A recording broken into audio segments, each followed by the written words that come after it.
So wonderful, wonderful, wonderful. Good evening to everyone.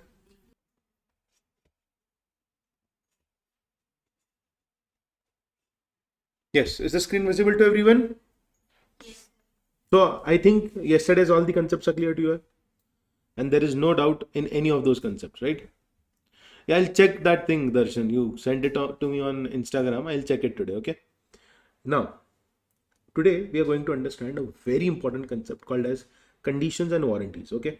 What are we going to understand? Concept of conditions and warranties. Now, what are conditions and what are warranties?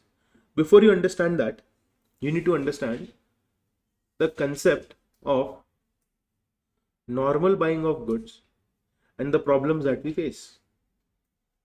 Will you buy anything which is not working? Will you buy something that is not working? Will you buy something which is not working? Then what will you do? You'll buy the goods which are in good conditions. What else will you see when you're buying the goods? The condition. Also, we buy goods for what reason? I mean, what is the reason, purpose for which we buy the goods? For our needs, wants. Okay. Why do we buy goods? We buy goods so that it can be used for a particular purpose for which it is intended to be used. We buy goods for a purpose so that we can use it for that purpose. I want to buy a car. There should be a purpose for buying a car, right? I want to buy a two-wheeler for my sister. There should be a purpose for buying the two-wheeler, right? Correct? If I am a delivery boy working in Swiggy Zomato, I will select a two-wheeler which will be efficient to me. It should serve my purpose. Yes or no? Correct? Now, always remember, conditions are essential to the main purpose of contract. What is essential to the main purpose of contract? Condition. And what is not essential? What is secondary to the main purpose of contract? Warranty. Okay. Now, if you see and you look closely in conditions and warranties, they have given the explanation for it. After the explanation, they have told us what will be the case where condition will become like a warranty. And then they have explained as implied conditions and warranties, implied warranties and then implied conditions. Okay. So the topic is very interesting if you pay attention. Okay. So let us start with implied conditions first. And then see, in order to understand this theory part, the definition part, you need to understand the meaning. Okay. But yes, I will for sure explain the definition of both the terms. Once you understand the definition, then it becomes very easy. Condition and warranty. Ready everyone? Online students, are you all ready? Ready all the students? Ready? Yes. So, dash is essential for the main purpose of contract. Always remember, condition is essential to the main purpose of contract. What is essential to the main purpose of contract? Condition is essential to the main purpose of contract. So if you as a seller fail to fulfill the condition, the buyer can treat the contract as repudiated. What do you mean by repudiated? Cancelled. And he can refuse the goods, and if he has paid the money, he can also recover the price. He can also claim damages. Can I say that if you as a seller break the condition, I can break the contract and I can also claim damages if I have suffered any damage? I repeat again. If you sell something to me and you break a condition, then can I cancel the contract? Yes. So if you break the condition, I break the contract. You break condition, I break the contract. Also, if I suffer any damage, I have the right to recover that money from you. Yes or no? Yes. But if you talk about warranties, warranties are collateral to the main purpose of contract. What do you mean by this? It is collateral to the main purpose. It means it is secondary. It is secondary. So if you break the warranty, if you breach the warranty, the one who has suffered, we call him as aggrieved party, cannot cancel the contract but can claim damages. Is this clear? So everyone, let us keep things simple. You break the condition, I break the contract, sue you for damages. You break the warranty, I cannot cancel the contract, but still I can sue you for damages. Correct? I hope you have understood the base. You break condition, I break contract, plus sue you for damages. You break warranty, I cannot break the contract, but I can sue you for damages. Is this clear? Online students, is this clear? Students who are sitting here, is this clear? Now let us understand this with examples and what are implied conditions and what are implied warranties. Ready? Ready everyone? Ready to understand implied conditions and implied warranties? Okay. So implied conditions means what? See, when you and I, we make a contract for buying and selling goods, we will keep terms and conditions according to what we want. I repeat again. If you and I, we are entering into a contract, we will keep terms and conditions the way we want to keep. What is this? What is the meaning of this? If I am selling goods to you, you are buying the goods, we will decide certain terms and conditions, right? But other than that, these conditions that you see on the screen are going to be there in every contract. Even if you decide onto something, even if you don't decide onto something, these conditions are always going to be there. That is the reason that we call it as implied condition. It is implied. See, if you are sitting here, it is implied that there will be a lecture.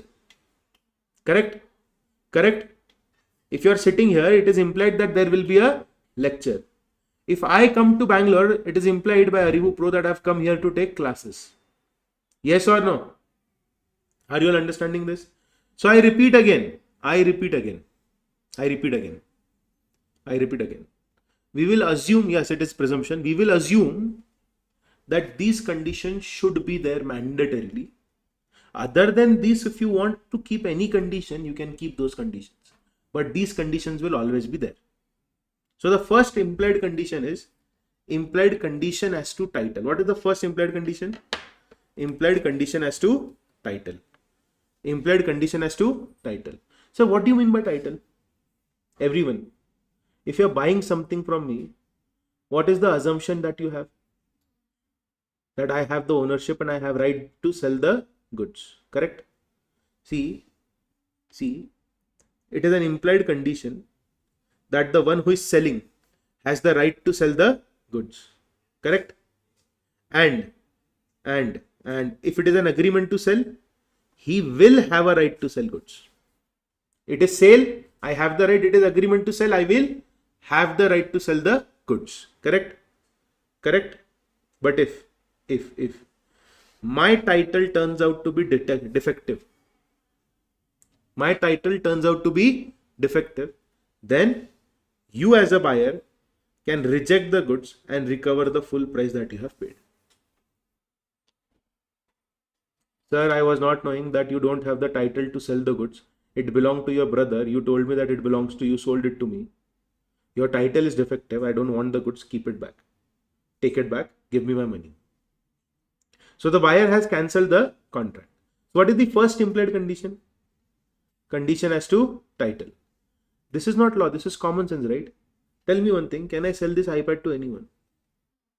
Why? Does it belong to me? No. But the iPad that I am using, can I sell it to anyone I want?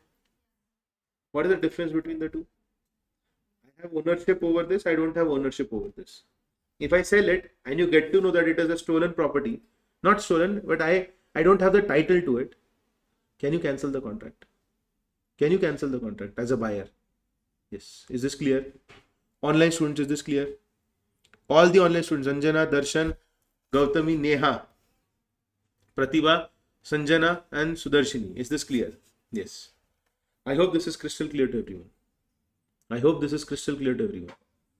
So I repeat again. If I am selling goods to you, the assumption is that I have the right to sell the goods. And if I break this condition, you can break the contract. Clear? Next. See, A bought a second-hand car from B and paid for it. After he had used it for 6 months, he was deprived of it because the seller had no title to it. It was held that B had broken the condition as to title. A can recover the purchase money from B. Clear? Now, sale by description, sale by sample, as well as sale by description and sample. What do you mean by sale by description, everyone? What do you mean by sale by description? You describe the quality of the goods. You describe the color of the goods. You describe certain features of the goods. Everyone. I am telling you that I am carrying Nagpur oranges with me in my bag. Okay. I am carrying what? Nagpur oranges in my bag. Now, you have never seen Nagpur oranges, but are you not relying on the description that I am giving you? You're buying the goods because of the description that I gave you, right? When you take the oranges at home, your mother tells you, why did you bring Mandarin oranges? You tell your mother, no, these are Nagpur oranges. Your mother tells you, no, idiot, Nagpur oranges look like this. These oranges are Mandarin oranges. From where did you buy it? Now, can you come and cancel the contract? Can you come and cancel the contract? Yes, this is... Why are you saying no? So that is the whole point that I am teaching you, right? If you break the condition, I will break the contract. Ma'am, you are not focusing. Again, if you break the condition, I have the right to break the contract. Tell me one thing. So you will buy anything. If I'll falsify, I'll tell you that these are Nagpur oranges. Will you accept them? Even if I've lied. Will you accept them if I lie? If I tell you that I have a piece of cloth, it belongs to Queen of England. It was made in the year 1595. You bought it for 1 crore. Later on, you come to know that the description that I gave you was false. The napkin was made in the year 1970. Can you cancel the contract? Yes, you can cancel the contract. I gave you a description that the car is in working condition. I sent pictures to you. So the car was looking perfect. But when you started using the car, it was not even, it was not even turning on. Was the description matching with the description that I gave? No. Are the actual goods matching with the description? No. Sir, I have a brand new motorcycle of Honda. I trusted the description that you gave me. And if the goods are not matching with the description, I have the right to cancel the contract. Is this clear? Is this clear to everyone? Is this clear? See, whenever there is sale of goods by description, there is an implied condition that goods will correspond with description. Goods will match the description. And what are we studying, students? If you break the condition, I can break the contract. Yes or no? Yes or no? Now, can anyone tell me what iPad generation is this? Can you give me description of these goods? So let us assume, I don't know which generation this is, but we can check it in a minute. Okay, about the iPad general, about. Okay, yes, everyone. This is iPad version A15. This is iPad version A15. This is what I am telling you. But this is iPad version A116. Did I not lie about the description of the goods? Can you cancel the contract? Yes. So if you lie about the description, there is a right to the party to cancel the contract. Is this clear? Is this clear to everyone? Number one implied condition is condition by title. Condition number one, implied condition. Condition as to title. If I don't have ownership, I cannot give you ownership. And if you buy the goods from a person whose title is defective, then even you will not get the ownership rights. You can cancel the contract. Second implied condition is the goods should match with the description that was given to you. Yes or no? If the goods does not match with the description, then the buyer has the right to cancel the contract. Is this clear? Darshan, I am explaining about Taj Mahal. You are asking me about Mysore Palace. Let us focus on Taj Mahal. We will go to Cavite Emptor once I am done with this concept. Okay. So everyone, please focus. Girls, you are not focusing. Only yesterday's first half before the break you were focused. Now you are not focusing. The concepts are very simple and very easy. What do you mean by conditions and warranties? You are buying goods from someone. There should be some implied condition. If you're buying the goods from someone, he should have the authority to sell, right? If he doesn't have authority to sell, you will cancel the contract. If the seller is giving you some description, tell me one thing. Are you having a bag with you? Do you have any bag with you? Yes. Can you show that? Yeah, please. Thank you. Now, ma'am, is the bag waterproof? But I ask you, are you having a waterproof bag? And you tell me, yes, it is waterproof. You gave me a description, right? That, sir, the bag is waterproof. So I kept my iPad in it. I was walking in the rain. When I opened the bag, everything was filled. The entire bag was filled with water and I lost my iPad. Can I not cancel the contract? Yes. Is this clear? So look at the example that has been given over here. A buys the goods which he has not seen. Okay. He has not seen the goods. But I am buying because you have given a description to me. I am buying the goods because you have given a description to me. He buys a new Fiat car from B and the car is not new. He can reject the car. Sir, you told me that it is a new car. This looks like a 2020 model. This is not 2025 model. I know all the cars. I know all the updates of the cars. This is not a facelift car. This is an old model. You are lying to me. Are you understanding this? Is this clear?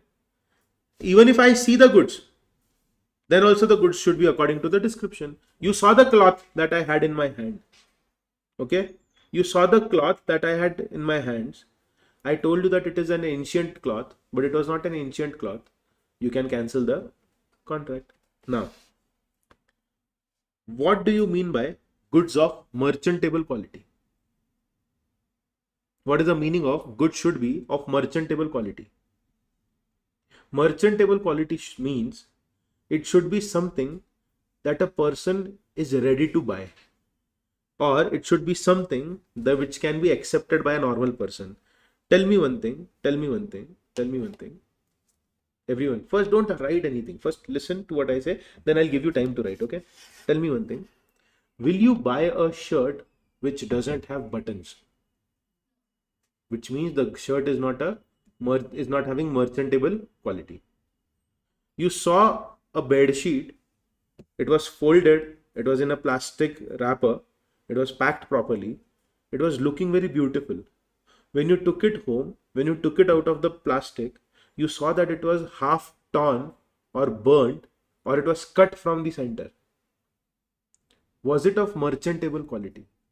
No. You bought earphones. When you bought it, you opened the box. Only one side of the earphone was working, the other side was not working. Is it of merchantable quality? Are you understanding this? You brought a computer. The computer is not working properly. Is it of merchantable quality? No. So what do you mean by merchantable quality? It should be something that a normal person should be readily be able to buy it. So what is written over here? Goods must be such as would be acceptable by a reasonable person is the meaning of merchantable quality. If they have defects and they are not fit for ordinary use, or a reasonable person knowing of their condition would not buy them, then they are not merchantable. If a normal person, if he sees such defective goods, will he buy it? No. You sold it to me. Now it is not of merchantable quality. I can cancel the contract. I buy. I think I have it with me or not. I have a steel bottle. Like you have a steel bottle, right? Now when you pour water in it, does water leak from it? But if I buy this bottle from her and I fill it up with water, the water starts leaking. Is it of merchantable quality? No. Did you understand? So if you buy such goods, and tell me one thing, even if you wouldn't have been studying in this concept in law, in real life, if such case would have happened with you, would you not go to the shopkeeper who sold it to you and tell him, sir, this is not faulty piece, take it back. Sir, you told me, you described it with some model name. Sir, it is not that model. I checked it. It is a different model. You did not give the goods according to description. Sir, you are not the owner. You sold it to me. You don't have the right to sell. I want to cancel the contract because the real owner will come and take the goods from me. Is this clear? 3 conditions are clear. What are the 3 conditions that I have explained? Title. Yes. Description. Goods should match description. Third is, which means goods should be something that a normal person should be readily able to buy them. Or they should be not something which other person will not buy after examining them. See, whenever we buy something, we check it, right? See, in Maharashtra, we have Ganpati festival. Okay. So during Ganpati, we place Ganesha as idol in our house for 10 days. And then on the 10th day, we immerse the idol in water. So when we buy that murti, we check it whether it has some cracks or not.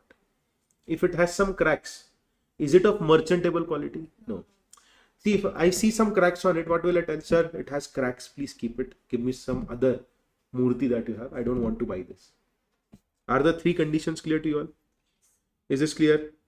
Is this clear? Is this clear? Now, there is one more line which is completely different, okay? And why is that different? Let me explain. There can be some goods which look normal.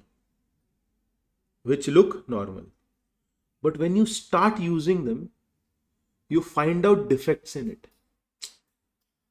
Are you understanding what I'm trying to say? There are goods, when you examine, they look normal. You put it on charging. If there is an electronic item, you put it on charging. There is red light that is coming. So it looks very normal. But when you start using it, you find out that there are hidden defects in it. What defects? It is called as latent defect. It is called as latent defect. Hidden defects. Then, in that case also, you can cancel the contract. Is this clear? The seller is telling what you checked it in the shop. Yeah, I checked it, but I did not use it. When I started using it, see, I wanted to buy that massage chair for my mother. Have you seen that massage chair? It is there in shopping malls, right? You sit in that chair, they'll start that massage, right? Now I saw that chair in shop. I asked him to show me a demo. So he turned it on. There was vibration in the chair. It was perfect. I told him, pack one machine for it.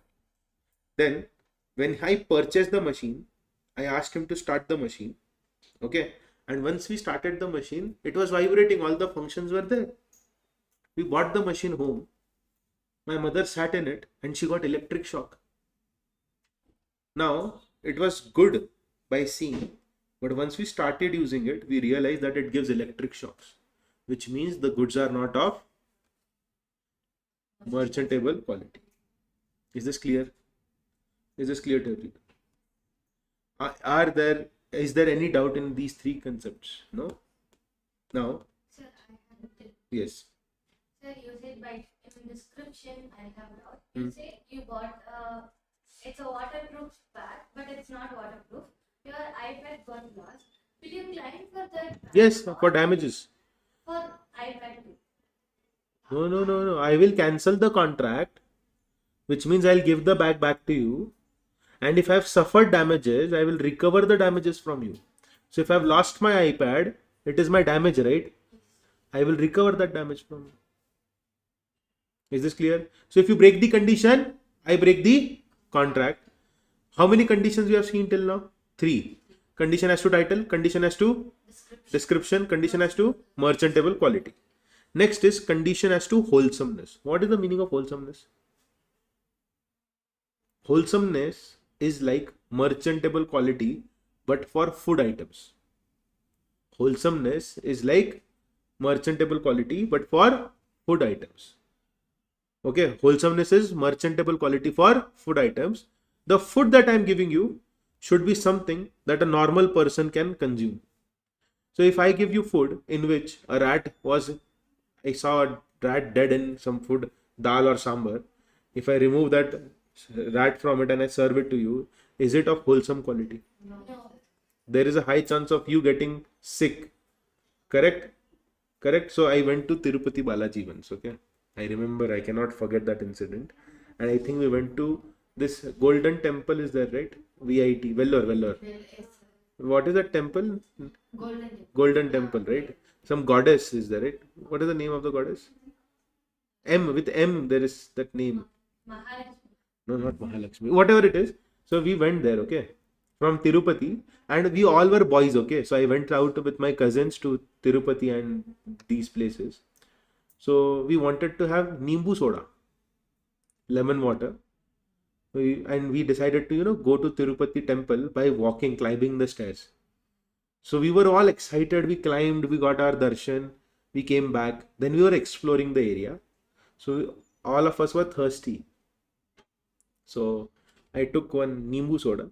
Okay, I took one Nimbu soda. My brother also took Nimbu soda. In my brother's glass, there was a fly which was dead. So my brother told him, sir, fly इसमें मक्खी गिरा है. In Hindi he said that इसमें मक्खी है. मक्खी means fly. Okay. So you know what he did? He took the glass. He removed that fly and he gave that glass back to my brother. now tell me, is that glass of Nimbu soda wholesome?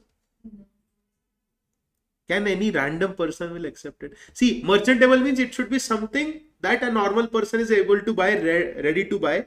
It should not have any kind of defect. Okay. So what do you mean by wholesome? Wholesome means food item should be merchantable. What is the meaning of wholesome? Food item should be merchantable. What if the milk that I am selling has typhoid germs in it? I give it to you. You consume that milk and you fall sick. Can you cancel the contract? Yes.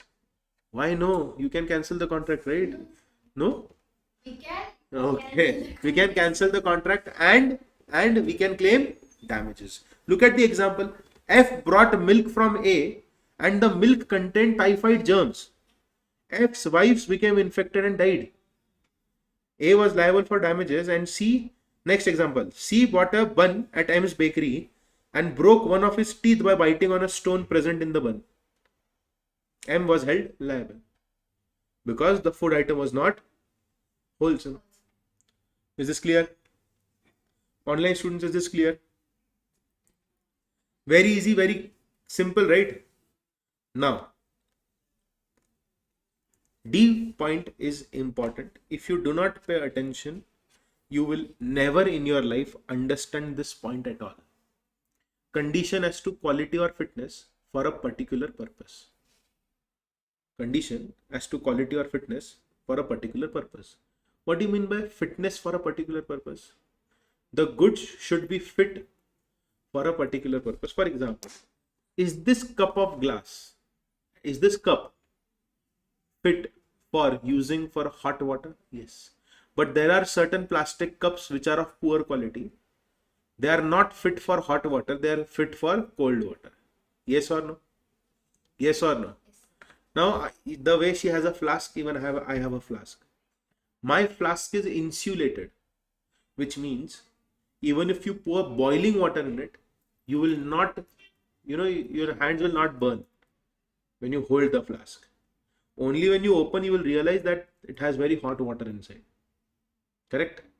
But if the flask is not insulated, then if you pour hot water, there is a high chance of you getting that burn. Correct? Now, please listen to the example very carefully.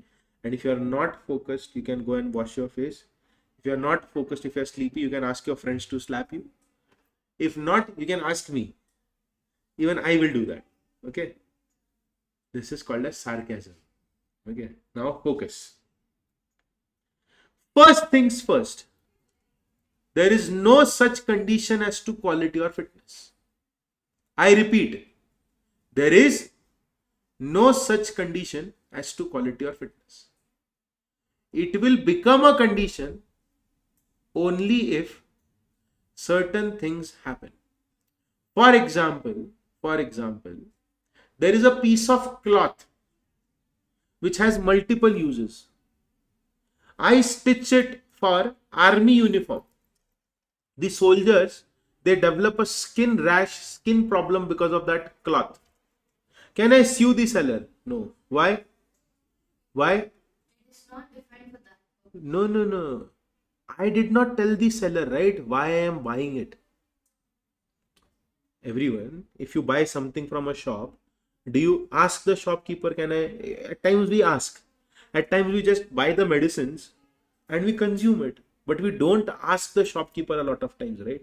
See, I want to buy a car. I want to buy a car. I'm not telling you the purpose. I just want to buy a car. I buy the car. It is not economical for me. Can I cancel the contract? No. Why? Because I never told you the purpose for which I am buying the goods, right? So condition as to quality or fitness is not a condition. It becomes a condition if the buyer relies on skill and judgment of seller, or tells the purpose for which he is buying the goods. I repeat again. Condition as to quality or fitness is not a condition. It becomes a condition if I, as a buyer, tell you the purpose for which I am buying the goods. See, I'll give you an example. One person goes to a medical shop. He tells the shop owner that I need XYZ medicines. Okay? And he tells him that I am buying these medicines for my child. The age of my child is 7 months. Should I give these medicines to my child or not? As a buyer, I am relying on skills and judgment of seller. So the seller tells me, yeah, you can buy these medicines, you can give it to your child. If I give those medicines to my child now and if he dies, can I hold the seller liable? Yes. Why? Because I relied on what information he gave. But in the same situation, if I wouldn't have told him for whom I am buying, I just buy the medicine and give it to my child, will I hold the medical owner responsible? No. Why? Because there is no real. Because he was not aware of the fact, right? Correct? Second point. During COVID, I wanted to set up online system at my home. Okay? So I wanted to set this online lecture system at my home. And I'm not very, I don't have a lot of knowledge on computers.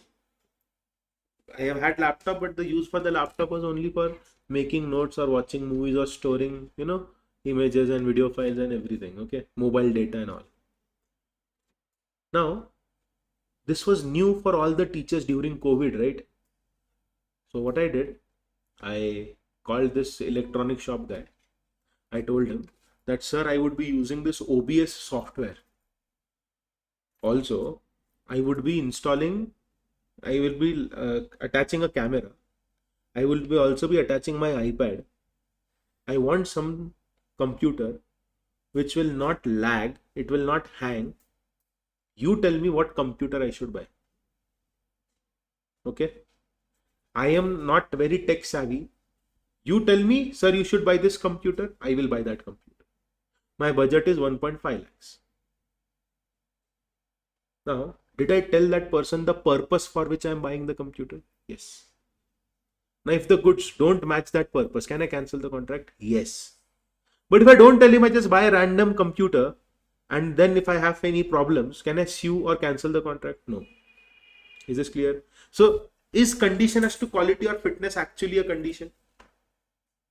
Is it a condition? No. It becomes a condition only if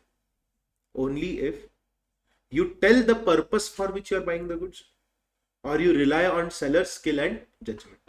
So there was a case law that happened. Very, very old case law. I think it was 600-700-year-old case law.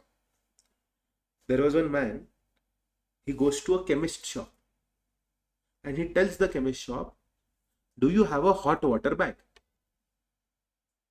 So the chemist owner tells him, yes, I have a hot water bag. So he tells him that, can I add boiling water in this bag? The buyer tells the shop owner, can I add boiling water? Boiling water. Boiling is different, hot is different. Boiling means 100 degree, you start getting bubbles in the water. Correct? So the shop owner tells him, yes, you cannot add boiling water, but you can add hot water. So he bought the bag. He poured hot water in it, gave that bag to his wife. And guess what? The bag burst. And all the hot water was there on his wife's chest and neck. She was severely burned. Can the buyer sue the seller? Yes. Why? Because you told me not to pour boiling water, but you can add hot water. So I did that. and it burst. So the goods were not even suitable for hot water. Another classic example. How many of you go out with your mother to buy crockeries? How many times have you brought crockeries? See, we buy crockeries very rarely. Only when we want to gift it to someone or we get it as gift, that time we use it. Or rare cases we buy those utensils and plates and those containers, okay, for storage purpose. So now this time, let us imagine that we all go to a shop to buy utensils, okay. So we buy 2 plates, 1 small container, okay, and some spoons. We bought it home. Now I had ordered food in the morning, so it is cold. So what I did, I took out that food item in the container and I kept the container in the microwave oven. The moment I started the oven, that container started to melt, which means that the container was not microwave friendly. Can I cancel the contract? No. No, you can't cancel. Why? Because I never said that I want something which can be used for microwave. If I would have told him that is this microwave friendly and he tells me yes it is friendly and I use it, then it melts, then I can cancel the contract. But I never told him. I just bought some random plates, a random bowl for my house. How would he know for what purpose I am going to use it? Yes or no? I come to your shop, you have a car showroom, ma'am. I tell you I want a car for touring purpose. I want a car which is economical. I want to start a cab business, taxi business. You give me such a car which is not at all economical. You broke the condition. Because I relied on your skills and judgment. Is this clear? Online students, is this clear? Is this clear to everyone? So, how many points did we see till now? 4. There are implied conditions and implied warranties. If you break the condition, I can break the contract. If you break condition, I can break contract. Also, I can sue you for damages.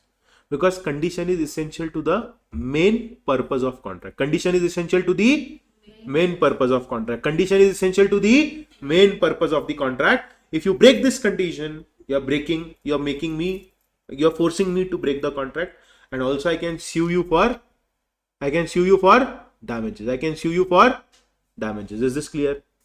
Is this clear to all the online students? Is this clear to students who are sitting here? Okay. Warranties essential to, no, it is not essential. It is collateral to the main purpose. It is to the, so if you break warranty, can I cancel the contract? No. But I can sue you for damages. Correct? Correct? Implied condition number 1. Condition as to title. If you are not the owner, you sell the goods to me, I can cancel the contract. Condition number 2. Goods should match with the description that you have sold it to me. 3rd, which means it should be something that is normally acceptable by a normal person. Wholesomeness. Food should be of merchantable quality. Food item should be of merchantable quality. Condition as to quality or fitness. Is it a condition? No, it is not a condition. It can become a condition only if buyer relies on skill and judgment of seller, or buyer tells the purpose for which he is buying the goods. Then if I rely and the goods are not according to that, or if I tell you the purpose and the goods are not according to the purpose, then I can cancel the contract. Correct? So if I tell to you that I want a piece of cloth of such a quality which can be used by soldiers as uniform. Now I have told you the purpose, right? You should give me cloth according to that only. But if I don't tell you any purpose, the cloth has multiple uses, how would you know? Then that is not breaking any condition. Is this clear to you all? Now, have you seen those grappling hooks? We get as keychain also. And you have that keychain? Yeah. Yeah, something of that sort. But have you seen when people climb on mountain, they use such kind of hooks? They put rope in it and then they climb mountains. Now I go to a normal shop, I buy that normal hook. and I use it for mountain climbing and I fall down. Can I blame the seller? How will he know where I'm using the goods, right? But if I tell him that, sir, I will be climbing mountain, so give me hooks of that quality. I buy a normal rope from a shop. I don't tell him that I'll be using the rope for climbing mountain. I use that rope for climbing mountain and I fall down. Who is liable over here? I am myself liable for these things because I never told the other person the purpose for which I bought the goods. Is this clear? Is this clear to everyone? Is this crystal clear to everyone? Yes. So implied conditions are clear till here. Is it clear to everyone? Yes. Now, implied condition under sale by sample. What do you mean by sale by sample? What do you call mother's father in Kannada? I know in Tamil they call it Tata. In Tamil, Mummy ka Papa. We call him Nanaji in Hindi. What do you call mummy's father in Kannada? But you both are not Kannadas, right? You are Kannada. Now, online students, please help me. What about you, ma'am? Oh my God, okay. Ajja, Ajji. So you call Ajja and Ajji. Okay. Neha has given this Ajja and Ajji. Ajji is a Marathi word and Ajoba is a Marathi word. Okay, close enough. So Tata and Pati. Tata and Pati, Ajja and Ajji. My Ajja or my Tata was a cloth merchant for 60 years of his life. Right from the age of 15, he started doing business. Okay. Now, people used to come to his factory for buying cloth in large quantities. Okay. Now, tell me one thing. The formal pants that men and women wear, the price starts from 200 rupees to 20,000 rupees. There will be some difference in quality. There will be some brand value also. But can I say that cloths are of different qualities? Different cloths are of different qualities. Yes or no? So my Nanaji, my Ajja or Tata, he used to get order from Gujarat. He used to get order from West Bengal. He used to get order from Coimbatore. Okay. Now these guys, they would tell him that we want to buy shirt piece and pant piece from you. So if you go to Raymond and all, they will not sell formal pants. They will sell the cloth to you. You have to take that cloth to the tailor. The tailor will stitch it and give it to you. Correct? So now my Tata or Ajja, what he used to do was, he would take up this thing, wooden plank on which he would paste different types of materials of cloth, and he would write on the cloth with a chalk the serial number of the cloth. Serial number A1, serial number A2, serial number A3, serial number A4, A5. Now this was back in 1970s and 75 when there was no email, no computer. Okay. So he would bring one plank, paste 8 different qualities of sample, pack it properly, and he used to courier it. Okay. Now once that person who is sitting in Coimbatore, he'll receive it, he will check the quality of cloth, and then whatever he wants, he will remove that and he will send a letter that I want A112 qualities cloth. I want it in 90 meters. 90 supply. Now, the sample and the bulk both should match one another. If the sample is different and what you send is different, I can cancel the contract. Is this clear? When you go to sweet shop, he'll give you some sample to taste. But if he packs and gives you something else, which means the bulk of goods is not matching with the sample. Is this clear? Is this clear to everyone? Is this clear to everyone? So the bulk should correspond with the sample.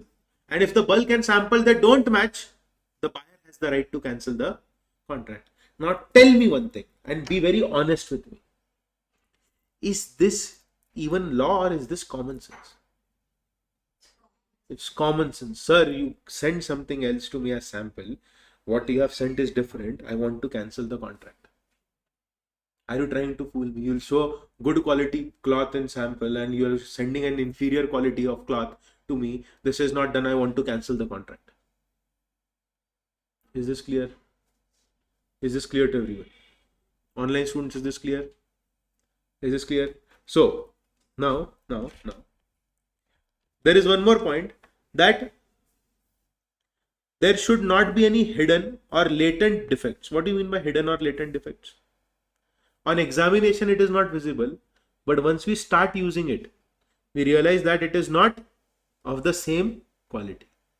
Is this clear? So there, see, in Pune, there is a shop, okay? He puts videos on Instagram that he's selling iPhone 17 for 8,000 rupees. Now, iPhone doesn't have a Play Store, right? Because it is Android. It has iOS software, right? Android is there in all the Android phones, and we have Play Store. Apple has App Store. When you open that phone, you will see that it has all the Android features. Only the body looks like iPhone. Even the menu looks like iPhone. Now, if you buy that phone, he will show you one sample. Sir, he'll show you original iPhone. You are very happy and excited. Wow, original iPhone 17 for 8,000 rupees. Wow, magic.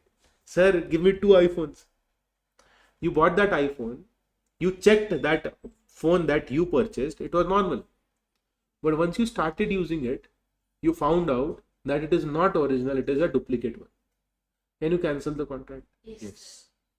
The bulk should correspond with the sample, and the bulk should not have any kind of hidden defect. Also,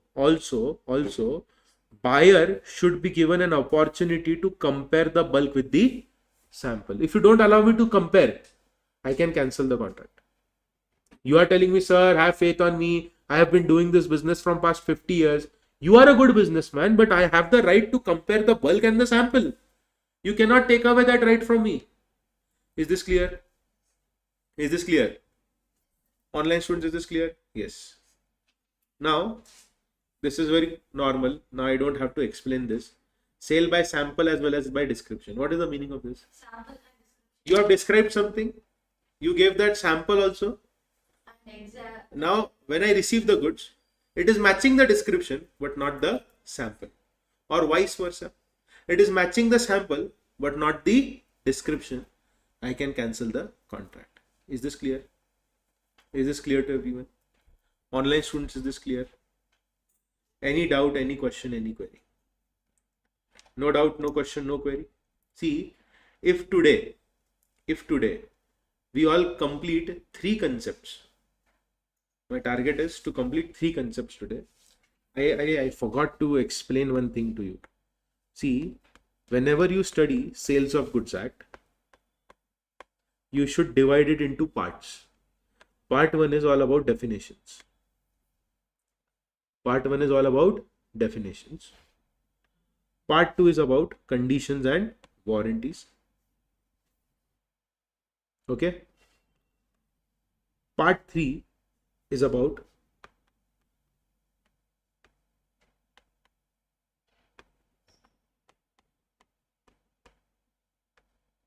Nemo that quad non-habit.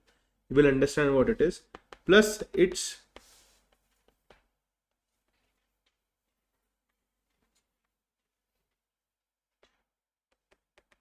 exceptions. And the last is the most important one. Unpaid seller. Okay. Now, currently we are doing this. Okay. Then we'll go to one of the definitions, that is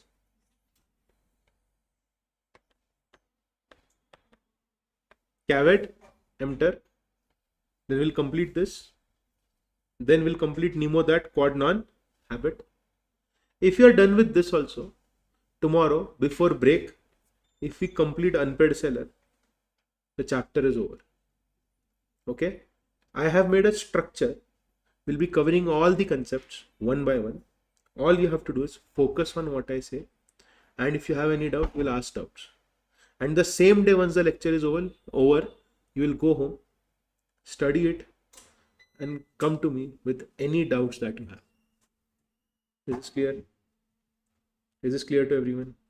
Online students, is this clear? Yes. So, are all the implied conditions clear to you all? Are all the implied conditions clear to you all? Okay. Now, let us talk about implied warranties. Let us talk about implied warranties. Implied warranties are very cute. Okay.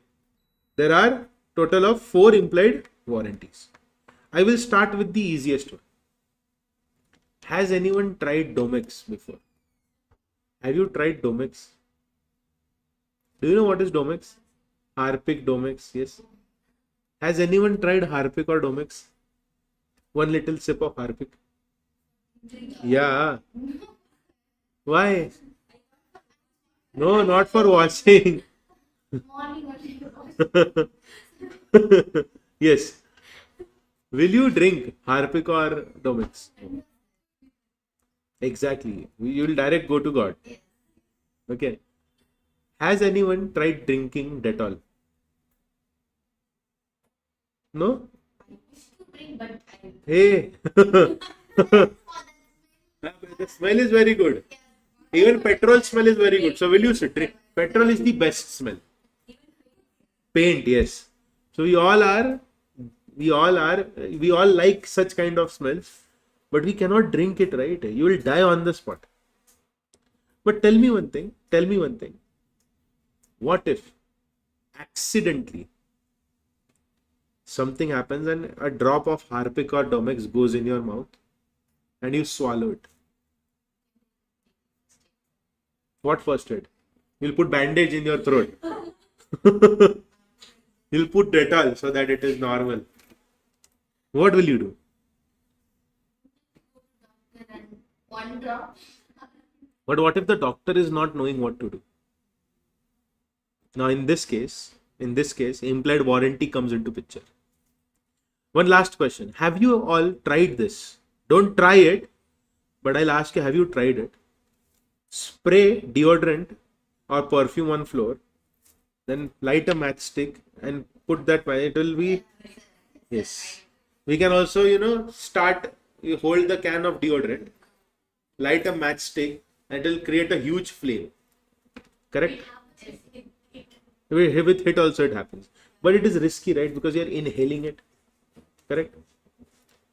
Now one serious case. A family of 4 found dead in their apartment. Husband, wife and 2 children were dead in their house because of goodnight mosquito coil. Because of mosquito problems, they put that coil in their living. They had a very small room. The family used to sleep in that room only. They lit that coil. Because of the heavy smell, all of them suffocated at the night and they died. Can you sue the company?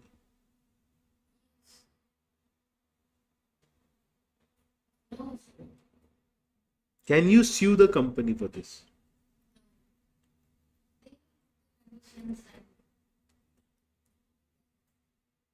If on the packet they have written that it is toxic. Exactly my point. And Harpic. And see, they write that it is dangerous substance. What if there is a small baby who's playing in the house? He chews small part of that thing and he dies. So the point that I'm trying to establish over here is that are these companies not giving warnings on the packet itself? Whenever you buy a box of deodorant or perfume, they will write highly inflammable. There will be that symbol of fire on the packet bottle of deodorant. Yes or no? Yes. So why are they putting that symbol? It is a warning. Now if you read it, you don't read it, we don't care, we have given the warning. This is the reason why on packets of cigarette, they will put that dirty picture, that image. And they will also give warning that smoking kills. You buy any company cigarette. Why are they doing that? Because they are disclosing the dangerous nature of goods. If you fail to disclose and it hurts me in some or the other way, I can recover damages from you, but I cannot cancel the contract. Contract cannot be cancelled, but I can recover damages from you. I'll give you one last example. Okay. How many of you have tried Red Bull? Red Bull energy drink. Have you tried it? No, you? You have tried it. You? Online students, has anyone tried Red Bull? What about Sting? You have tried Sting? Very good. You have tried Red Bull, right? Okay. But are these energy drinks really helpful? Yes. It is helpful because it contains caffeine in it. It contains caffeine in it. Did you ever read what is written on the back of both the bottles? No? No? This is not right. Now, from now on, if you buy anything, you will read what is written at the back. Okay? On Red Bull and Sting, they have written, not for children below the age of 18 years. Not to be consumed more than 2 bottles in one day. Not to be given to pregnant or women who are feeding their children. Have they given warning on it? Have they clearly given warning on it? Excessive caffeine, extra coffee can cause heart attack. Do you know this? Because coffee, in order to keep you alert, it activates your body. Your heartbeat starts increasing. Your heart rate increases. Now tell me one thing and be very honest, okay? Be very honest with me. If you have not read the warning, you consume 5 bottles and you collapse by having a Sting or Red Bull, can you sue the company? No. Why? They have given the warning, right? So it is a duty of the company or any seller to disclose the dangerous nature of goods. If they disclose it, you have problem, it is your problem. I don't disclose you face problem, I will also face problem. One last example, real life example, happened in America. Old woman above the age of 70 years goes to McDonald's and buys a hot cup of coffee. If you have ever been to McDonald's and if you have tried their coffee is the best coffee that I've ever had. Black coffee. Okay. Now when these restaurants, they give coffee, they give you glass of coffee and they'll cover it with that lid. From that sipper you can enjoy the coffee. Yes or no? Have you seen those cups? They attach that thing lid on it and there is a space slit from where you can sip the coffee. This old lady had kept the coffee glass on the dashboard of her car. The cup fell on her lap and it got 2nd-degree burns because the coffee made in McDonald's is made by a machine. And trust me, you cannot drink that coffee simply until it is come to room temperature. It is very hot. It is extremely hot. The lady's thighs were burnt. Okay.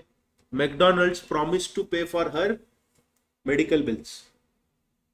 But the court in America said that if you are selling something which is going to cause harm to other person, you should have given warning. McDonald's was asked to pay millions of dollars of compensation to the old lady. Other than treatment, they were forced to pay millions of dollars of penalty as compensation to the lady. Now, if you go to McDonald's, on the coffee cup, they will write caution, hot content inside. Now we have given warning to you. Now, if you consume it and anything happens to you, will you hold us liable? You cannot hold us liable. Is this clear? Is this clear to everyone? Online students, is this clear? Sir, in worst case, you said like for a family dies because of Yes. oil. No, we have mentioned it, right? We have mentioned, they also write that not to inhale directly. You are doing stunt for making Instagram videos, nothing is happening to me, you collapse. We are not liable for it. Okay? We are not liable for it. Is this clear? Crystal clear to everyone. Even Snickers. Have you tried Snickers? On Snickers, on the label they have written, not to be consumed by anyone who has allergy with soya. In Western countries, people are allergic to nuts, peanuts and soya. They need to take that medical shot. If they don't, they can die. They're not able to breathe if they consume. So Snickers has written the warning at the back. Bottles of alcohol, alcohol is injurious to health. They've given the warning. Now it is your call what you have to do. Done? Is this clear? So if, and also let us come back to the Harpic and Domex. On the bottle they have written, they used to write earlier that if you consume it, immediately give cold water to drink or give milk, because this is acidic in nature. Milk is basic in nature. And take that person to doctor and show this label to the doctor. They have written it on Harpic and Domex. Also, if it falls on your eyes, if it falls in your eyes, wash the eyes with cold water and go to an eye doctor immediately.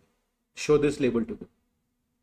They've given this on their product. Okay. So if goods are dangerous or likely to be dangerous and the buyer is ignorant of the danger, the seller must warn the buyer of the probable danger. Warranty has to disclose dangerous nature of goods. Is this clear? Is this clear? Now, next is warranty as to freedom from encumbrances.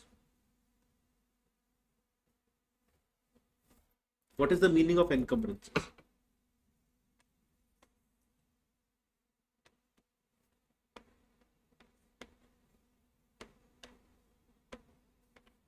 No idea?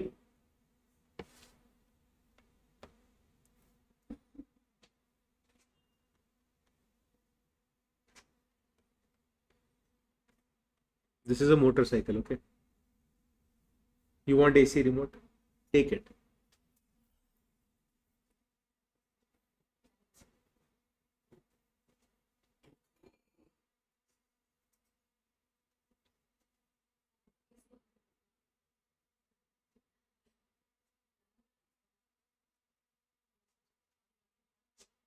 Yes, done. Fast, fast, fast.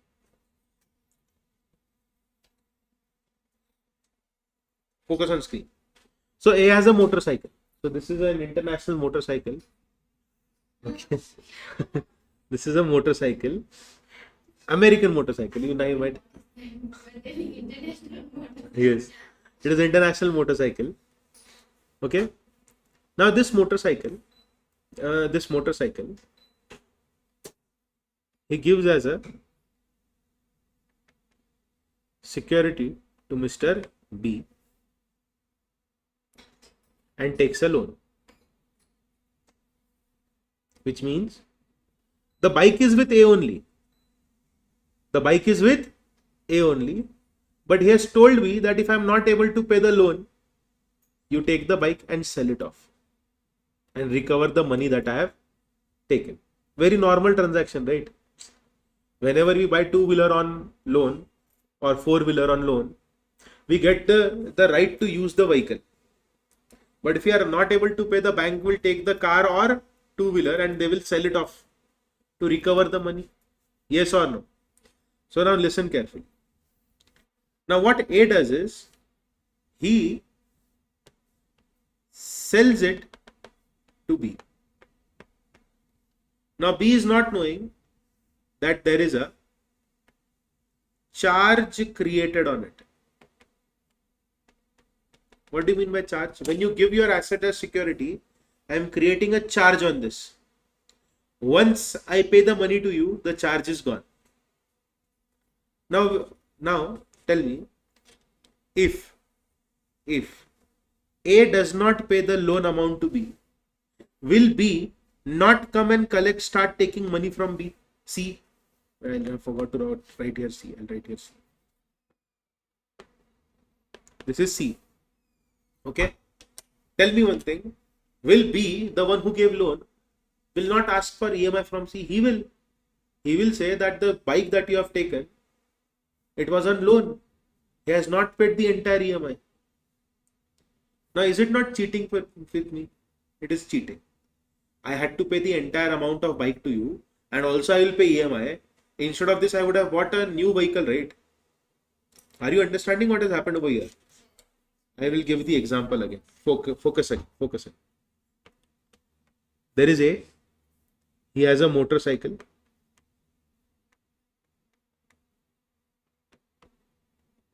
Okay. This motorcycle he took from Honda. Okay. The price of the bike is 1 lakh. The price of the bike is 1 lakh. He has paid 5,000 rupees. No, not 5. Let us make it 10,000 rupees as down payment. How much did he pay? 10,000 as down payment. Remaining 90,000 he has taken a loan. Okay. Now there is a loan on the bike. There is a loan on the bike. He sells it to B without telling him that the bike is on loan. Now, if I am selling it to you, let us take an example. What is the maximum price I can recover from you? 10,000. Why? Because that is how much I have paid, right? Remaining 90,000 I will pay to the Honda, right? But you are very smart fellow. What you did, you tell me that, sir, you pay 95,000 to me, and now Honda locates the bike and they ask me to pay the remaining loan amount. I will tell Mr. A that the goods are not free from encumbrances. There was a charge created on it. You should have at least told me. Either you should have paid the charge and given the vehicle to me, or you should have told me that, sir, pay only 5,000 rupees. Remaining 90,000 don't pay me. Pay it to the company. The goods should be free from charge. It should not have any kind of lien. It should not have any kind. It should not be given as any security. And if it has been given, the buyer should be informed. If in this case, if you would have taken only 5,000 from him and would have told him, sir, the 90,000 amount, don't pay it to me. I had paid 10,000. Since the bike is used, you don't pay 10,000. You pay only 5,000 to me. Take the bike. I will transfer the loan in your name. Remaining EMIs you pay. Then that would have been valid, right? Yes. But if you don't tell me and you transfer the bike to me and then you are forcing me to pay the EMI, I will not cancel the contract, but I can sue you for damages. So what I will do, a normal person will do, this normal person will pay the money, entire 90,000 to Honda. He will recover that money from. Is this clear? Is this clear to everyone? So if you read this, see what is written. Goods should be free from any charge or encumbrance in favor of third party. Who was the third party over here? Honda showroom. Who was the third party? Because in whose favor was the charge created? If I take a loan from her, I tell her that if I don't pay the money to you, you sell this. So I've created charge on this asset in her name, right? And I'm selling the bike to you. You and I enter into contract that I want to sell this to you. You and I we enter into contract that I want to sell this to you. But there was a charge created in favor of third party. Did I tell it to you? No. What is written? Goods should be free from any charge or encumbrance which is created in favor of third party, not declared or known to buyer.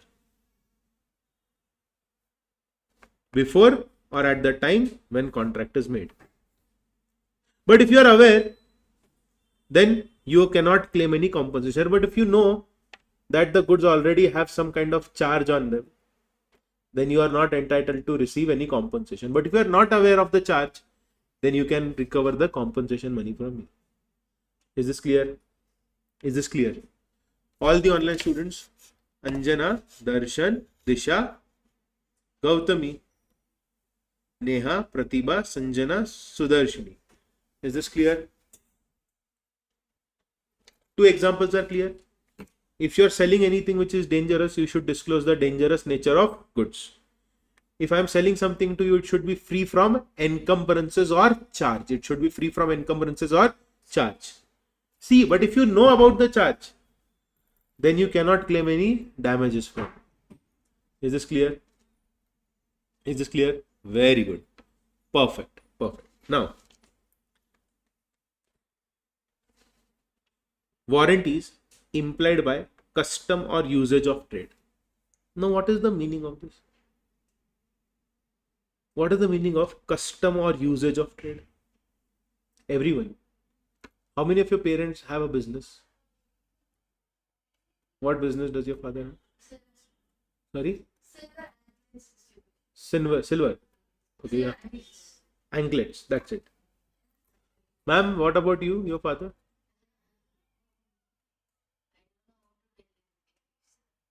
You can try.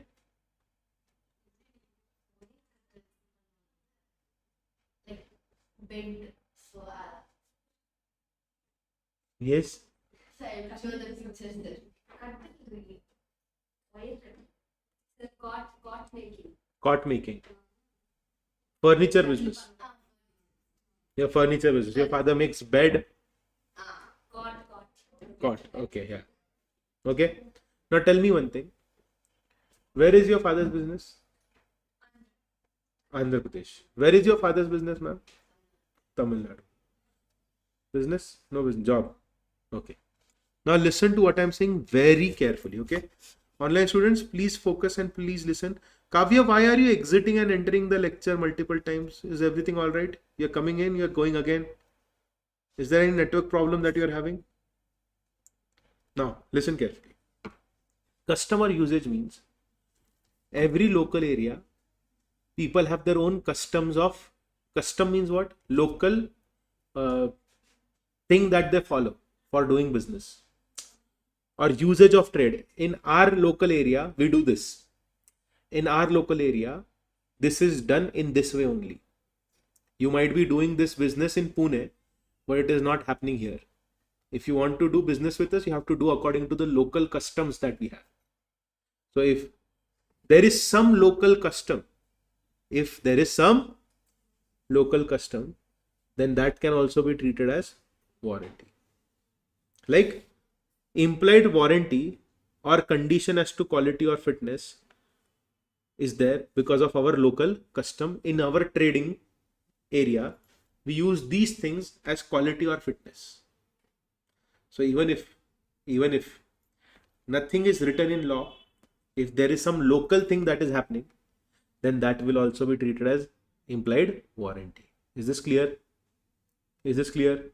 If there is some way of doing thing in local area, or there is something which is treated as warranty in your local area, then it will be treated as warranty in your local area. Is this clear? Is this clear? Now the last point is quiet possession. See, if you buy the goods, you should have the right to enjoy the possession of the goods. If you are not able to enjoy the possession of the goods, can I cancel the contract? No. But can I sue you for damages? Yes.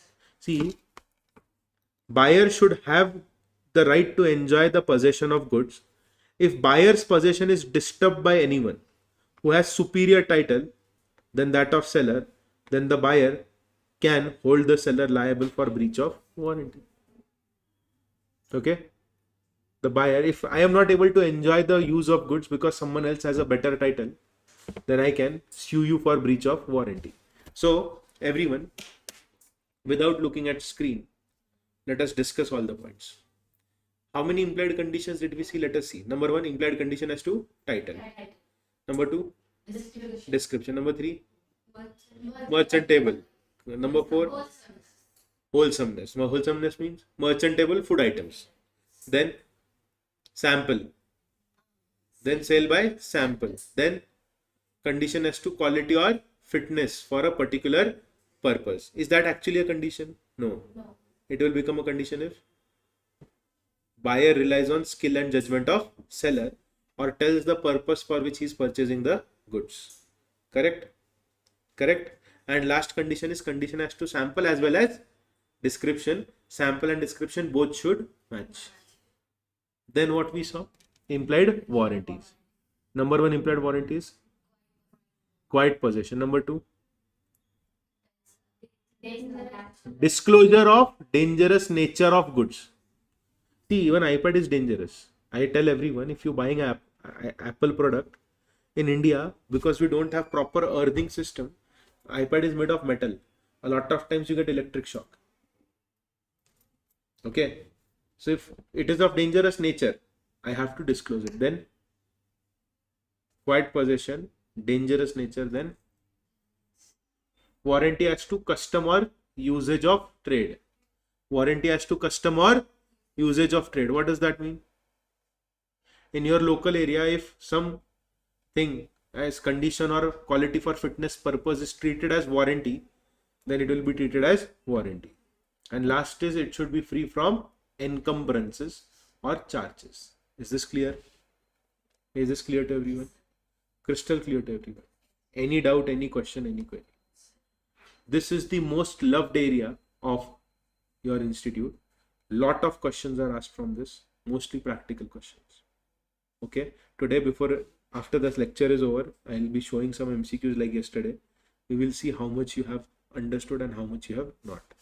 Okay, now before we start with the next concept, please tell me, did you understand this? Is this clear? But if you break the warranty, can I break the contract? No. Ma'am, why are you thinking so much? Ma'am, why are you thinking so much?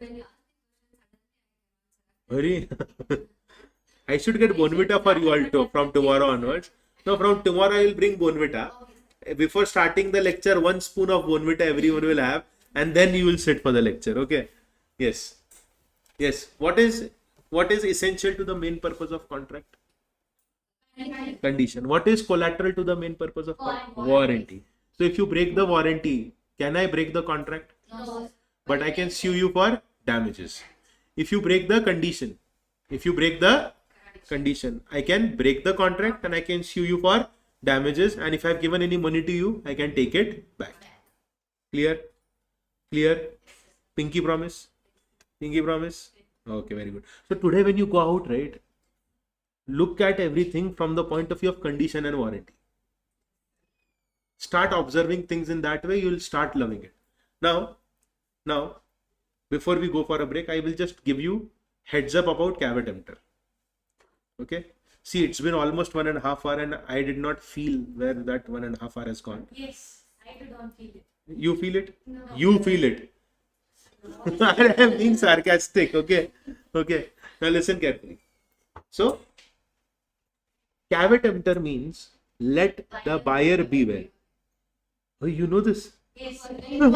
I'm so happy. I'm so happy. It is not there in our syllabus. It's in our syllabus. It's not there in Sale of Goods Act. It's not there in Sale of Goods Act. So I will not teach that. I know that concept. Caveat vendor, right? But seller beware. Very good. So caveat emptor means let the buyer beware. What is the meaning of it?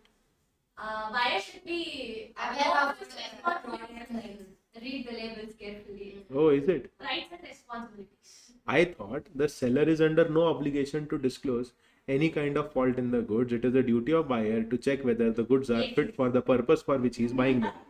That's buyer should know his rights and If I am buying earphones from street, I should check them once. If I buy them and I start using them and it is not working, can I give it back to the shop owner? No.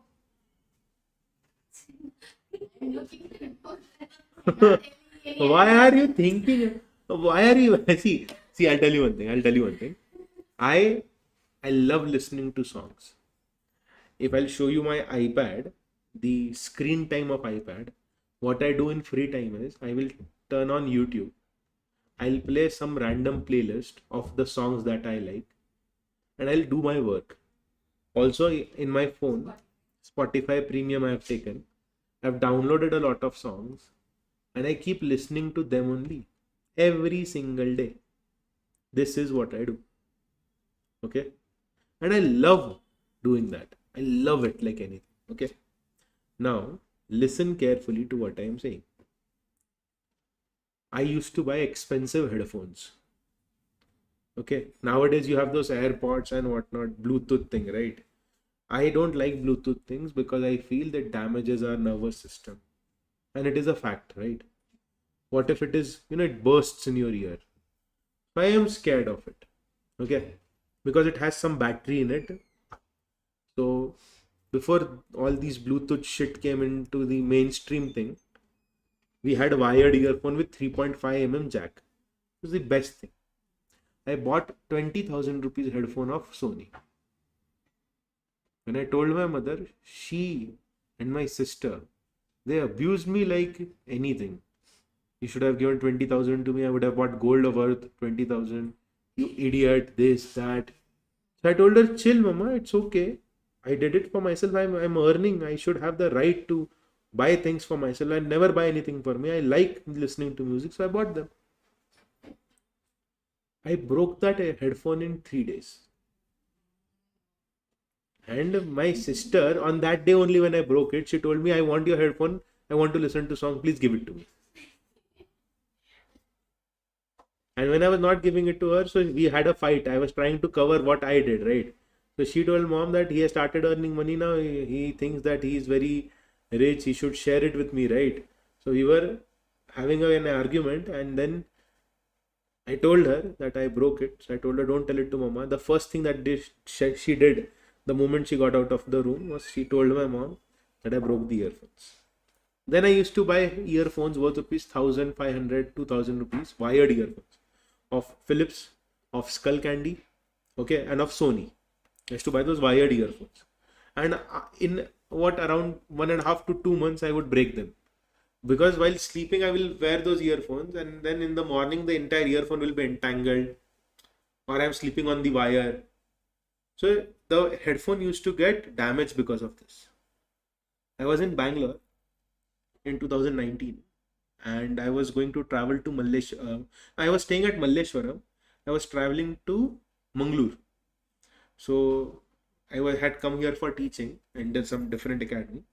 So they had their guest house at Malleshwaram. So they booked a ticket for Mangalore district. There's the sleeper bus. So I was supposed to reach there. There was some petrol pump. I don't remember that area.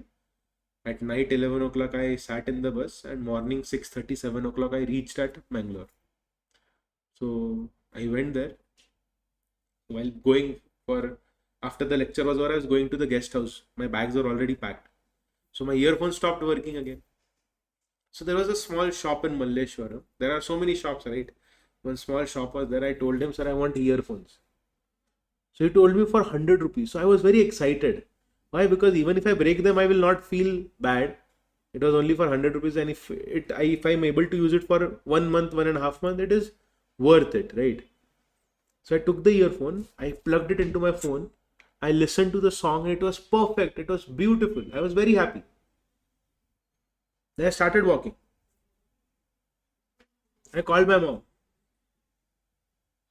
So when I called my mom, she was doing hello, hello, hello, hello. I was telling her, I am able to listen to your voice. Can you hear me? Can you hear me? I unplugged it.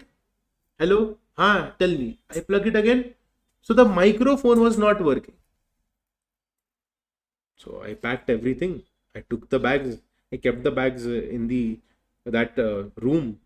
I thought of exchanging it. I went to the shop again. I told him, Bhaiya, this is not working. So he told me, you should have checked it before buying. I was like, yes, caveat emptor. Let the buyer beware. It is not the duty of seller to tell any kind of defect in his goods. It is the duty of the buyer to examine the goods before buying them. If there is a defect in goods, it is the responsibility of buyer, not of the seller. Let the buyer beware. But caveat emptor's provision is not applicable if the buyer tells the purpose for which he is buying the goods. Correct? Then the caveat emptor is not applicable. The seller is free in caveat emptor, but seller is not completely free, because if I tell you that I want goods for a particular purpose and they are not for that particular purpose, I can cancel the contract and you cannot hide behind caveat emptor. Or if I rely on your skill and judgment, you cannot hide behind caveat emptor. Or on your shop you have written Cotton King 100% cotton, and I find out that the clothes were not of cotton, you cannot hide behind the concept of caveat emptor. Is this clear? Is this clear? Or if I'm buying something branded, why do we buy branded things? Why do we buy branded things? Because it has a good quality. You cannot hide behind the concept of caveat emptor. Is this clear? Is this easy? Pinky promise. Now have your break. See you all in 20-25 minutes.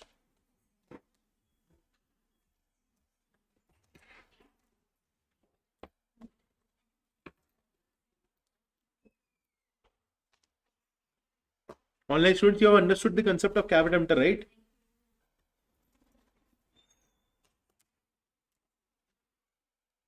Oh, I am not visible. I will be now. We're waiting for the face-to-face students to come back.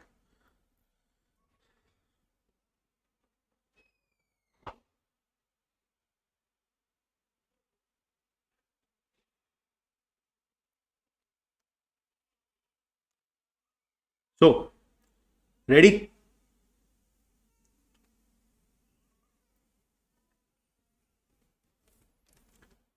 Let's wait for the girls to come back. If they don't come back in 2 minutes, I'll start the class. Okay.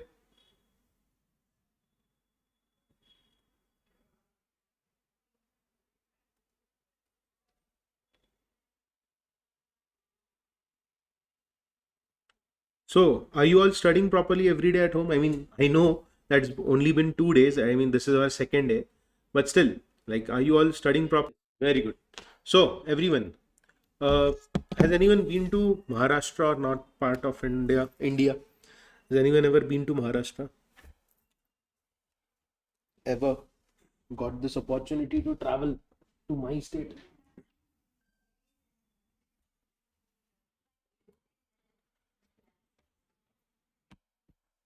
Where did you go, Pratibha? South India itself not explored. Okay.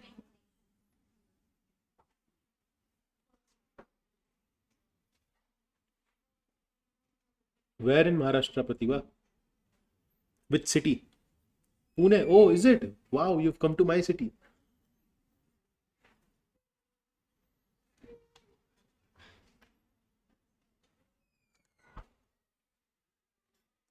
Chalo. Now, I think the girls have not come. I'm starting with the session. Okay. So before going on break, I explained you the concept of caveat emptor.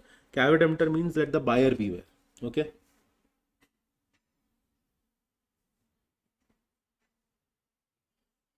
Sir, I am law student. Are you or your friends providing internship in Chennai? No, my dear.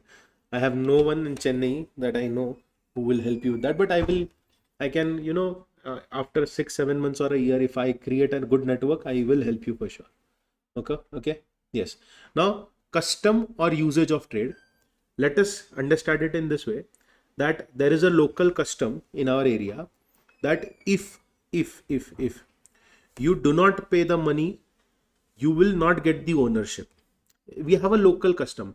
There is a local custom in our area that even if the goods are sold to you, you have this opportunity or right to give it back to us after within 3 days if you find them not suitable for your purpose. There can be any local custom in your area, and that local custom is recognized by law.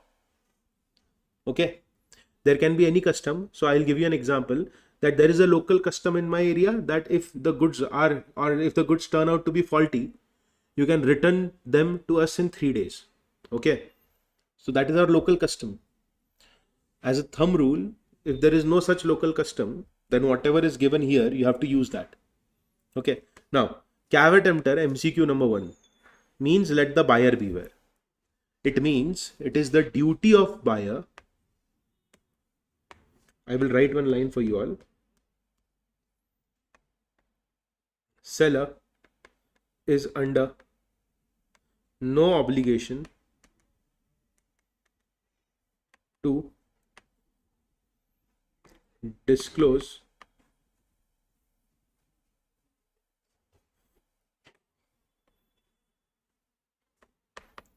fault in goods. It is the duty of buyer to examine the goods before buying them to ensure they are suitable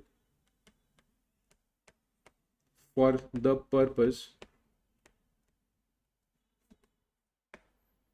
for which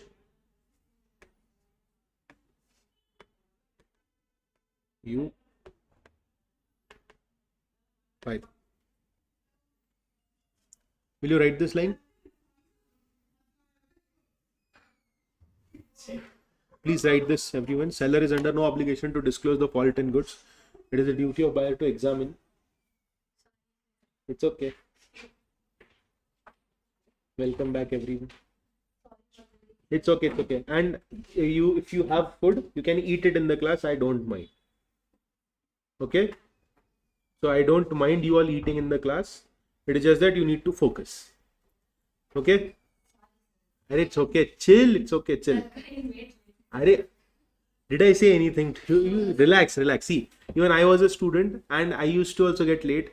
In our class, we had this one huge classroom. So our teacher used to lock the door.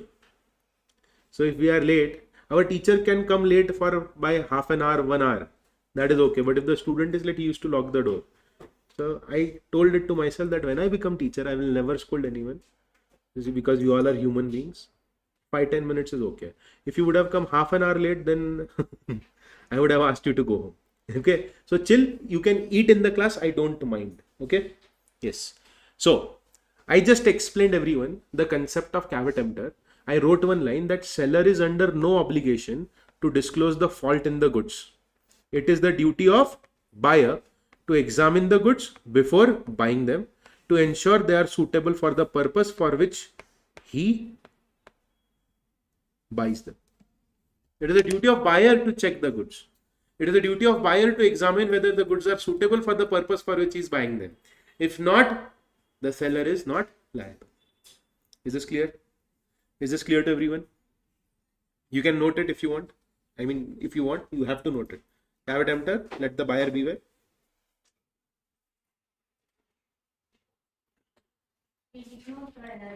Yeah, we will write it later on, conditions and warranties. You can start writing with caveat emptor. Okay.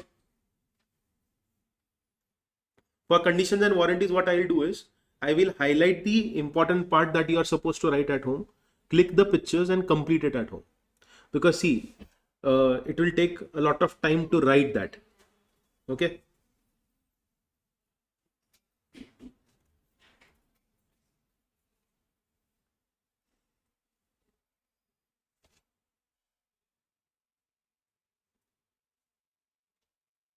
Also, once you are done writing, let me know. I'll show you the QR code. Just mark your attendance. After this, should I start with unpaid seller?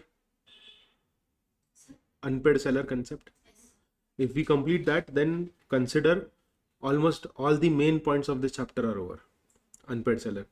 But I am not sure whether we would be able to complete it or not. But let's see. Is that big topic? It is a big topic, but it is easy. It is big, but it is very easy. As a law student, I think CSEET law paper must be descriptive. That's where reasoning can be expressed by candidates. What do you think, sir? I think smart questions, if they frame for MCQ also, it will be more than enough for students to, score good marks. Okay, done. So what is the meaning of caveat emptor, everyone? Caveat emptor means let the buyer beware. Let the buyer beware. It is the duty of buyer to make sure that the goods are checked by him. Yeah, if there is latent defect, then can the seller hide behind caveat emptor? What do you mean by latent defect? Hidden defect. Can the seller then say that I will use the term of caveat emptor and save myself? No.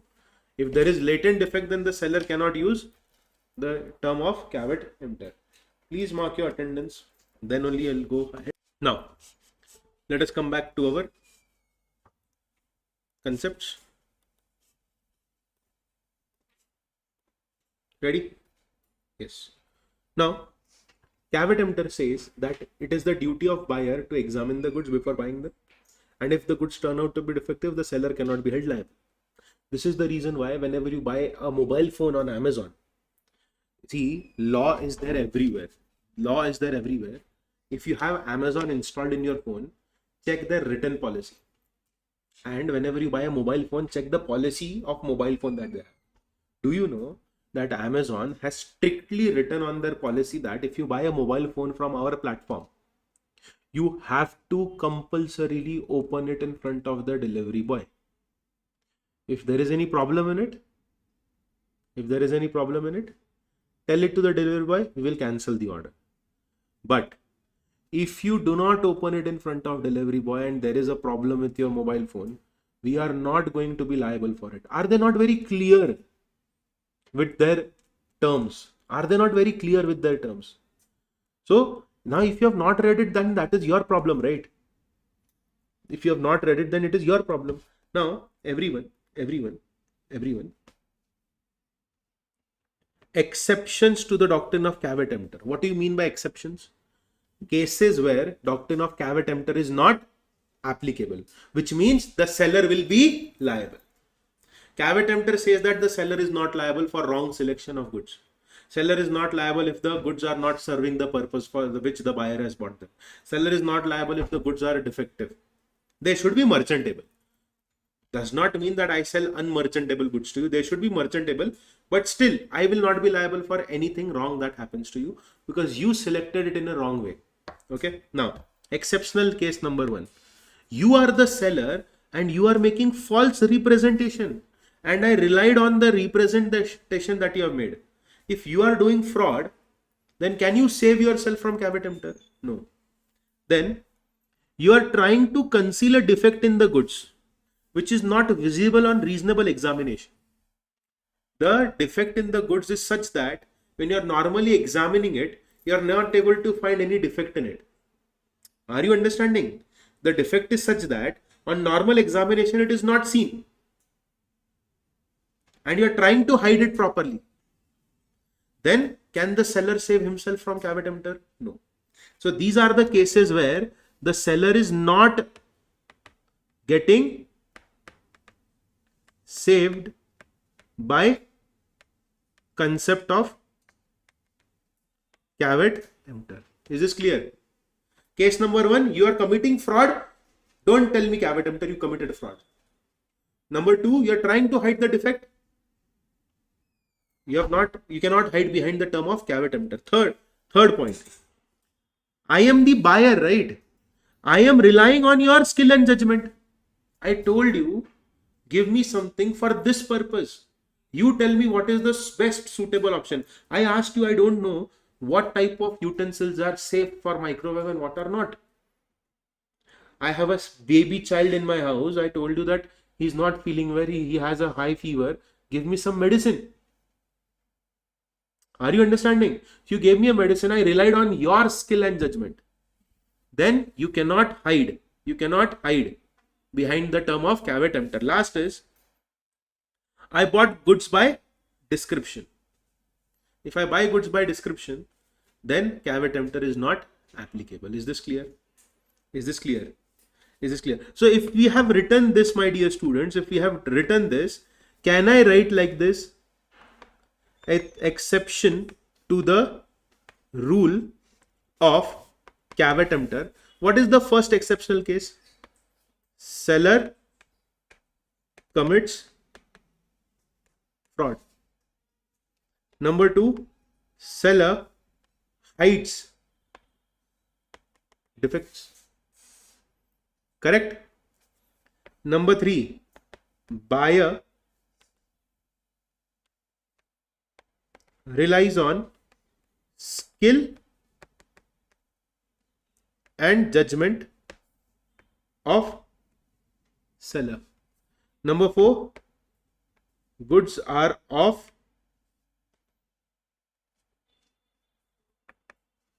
a particular description. Is this clear? Is this clear? Please write it down. Latent defect means hidden defect. What is the meaning of latent? Hidden defect. Example for second point. Seller hides the defects. See, seller is allowing me to turn on the machine. He's telling me, see sir, the machine is working. The machine is vibrating. The chair, massage chair that I purchased. But he's not letting my mother sit on the chair. He's telling me, sir, if you sit, then I will not allow you to sit, but you can turn on the machine and check. And then when I'm trying to sit, it's trying to talk to me so that we don't sit and see whether the machine is giving electric shock or not. How would I come to know whether the machine would give electric shock or not? When I sit on it, right? Or what if there was a part which was broken? He fixed that part and he painted it again so that I don't realize that the part has been broken and it is fixed. Once it was raining heavily, the paint from that fixed part came out and I got to know that it was actually repaired. You lied to me. Are you understanding? Are you understanding? Yes. Is this clear? Is this clear to everyone? Now, if you have understood this, you are ready for MCQs also from the point of view of examination. In examination, your favorite question that the institute will ask you is, caveat emptor means let the dash beware. Buyer. Do one thing. Once the lecture is over, push me from the stairs. It should look like an accident. Okay. Okay. Yes. So is this clear to everyone? Is this clear? Pinky promise? Yes. Thank you. Okay. And everyone, you don't get offended, right? If I do this? No. Sure, right? Pinky promise. Pinky promise. Very good. Thank you. So, till here, everything is clear to you all in Sale of Goods Act. All the concepts are clear. Conditions are clear. Warranties are clear. Definition of goods is clear. Types of goods is clear. Correct? 3 types of goods. Existing, future, contingent. Existing has 3 more categories. What are those 3 categories? Specific, ascertained, unascertained. Very good. Clear? Yes. So we also know sale means the ownership is transferred immediately in contract when once the contract is made. In agreement to sell, ownership is transferred in future. You're so nice. You all know the concepts. Okay. Thank you so much. Next.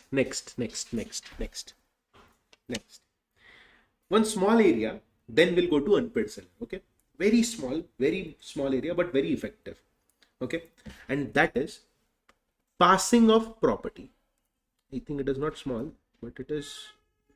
If I start with Nemo that Quadnan habit, we can complete that part and then. Okay, we will do this installment, breach of contract, unpaid seller. No, we'll complete the concept of unpaid seller only. Okay, ready? Ready, everyone? Very good. Now, you will not write anything that is written in the module, okay, or in the notes. I will make beautiful notes for you so that you understand the concept in such a way that you will never forget. Okay. My promise to you all that you will always remember. See, whatever we have studied till today, you remember the concepts, right? And do try. Now, see, you got food for you. If you fall sick, the seller has broken the condition of wholesomeness. Yes or no? If you find a worm inside or insects inside the food that you have got, is it wholesome? Just giving an example. Yeah, it's okay, but this is the best example that I can give, right? Now, everyone, who the hell is an unpaid seller? Okay, don't write anything. Look at the questions that I write. Who is an unpaid seller? Who is an unpaid seller? Okay. Wow! You should make laws in this country. Wow!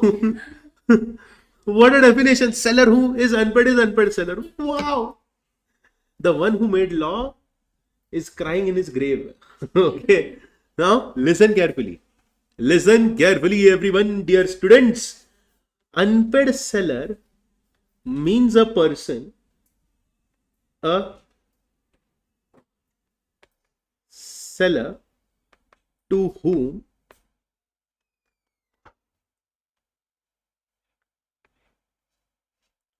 whole price is not paid or I will write here tendered. Okay. Or negotiable instrument given to him is dishonored.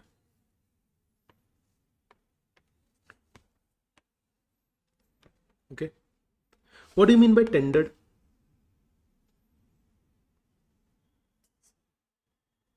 Tendered means I have offered to pay the money and whole price is not paid or tendered. Okay. It can be whole or part payment, whatever the case may be. I will be called as an unpaid seller if the whole price is not paid or offered from your side, or you gave me a check or a negotiable instrument. When I put it in bank, when I gave it to bank, the check bounced. So the negotiable instrument has become dishonored. I am an unpaid seller only if the whole price is not paid or tendered or negotiable instrument given to him is dishonored. Who is an unpaid seller? To whom whole price is not paid or offered. By whom? By the buyer. Or the buyer has given a negotiable instrument to me. The moment I put it in bank, it comes to me unpaid, returned by the bank unpaid because the buyer does not have any money in his account. So I will become unpaid seller. I will become unpaid seller. I will become unpaid seller. Now, question number 2. What rights does an unpaid seller have? What rights does an unpaid seller have? Ready to understand the rights? Ready to understand the rights? Who is an unpaid seller to whom the money is not paid or check was given and it has become dishonored? Full stop. Sir, I am unpaid seller. Why? Because no money was paid to me or offered by the buyer, or the negotiable instrument which he gave me, it is dishonored. Negotiable instrument can be bill of exchange, promissory note, or check. Is this clear? Is this clear to everyone? Is this clear? Yes. So, what rights does an unpaid seller have? And the answer is pretty simple. Rights are of 2 types. How many types? 2 types. One is against goods, and this is the most important point in your topic because a lot of MCQs have been asked from this area. One is against goods, and I can further classify it into 2 more points. Okay. Ownership with buyer, no ownership with buyer. I am an unpaid seller. What is the right that I have against the goods that I have sold? I have sold this to you, but I have not transferred the ownership. What is the right that I have against this? And I have sold it to you and you have become the owner. If the ownership is transferred to buyer, right number 1 that I have is right of lien. Right of lien. The second right that I have is right of stoppage in transit. And the third right that I have is resale. Everyone, eyes on the screen. Everyone, I am not skipping anything, don't worry. I like being sarcastic, you see. Again, what are the rights of an unpaid seller against the goods? If the ownership is transferred, I can have lien on goods. What do you mean by lien? You have become the owner of this bag. I have lien over the goods. You are the owner, but you have not paid the money to me, right? Why will I give you the bag? No. I have lien on the goods. Or if the goods are given to a truck driver or a courier guy from Bangalore, they are coming to Pune. From Bangalore, the goods are coming to Pune. The goods have reached Maharashtra, Karnataka border, and I'm stopping the truck driver. Goods are in transit, right? The moment I give the goods to courier guy, the goods are in transit. They will be coming to you. They will be coming to you. They are in transit. I will stop them there only, and I will bring the goods back to me, or I will ask the truck guy to give it to some other person, whatever the case may be. Clear? And if I have lien on the goods, or if I stop the goods in transit, I want my money, right? I have the right to resell the goods. This is common sense. You don't pay money to me, I have the lien on the goods. You're standing in my shop. You told me, sir, no credit. I want to buy it immediately. Okay, pay the money. Take the goods. You're not paying any money to me, I'll have lien on them. You are from a different city.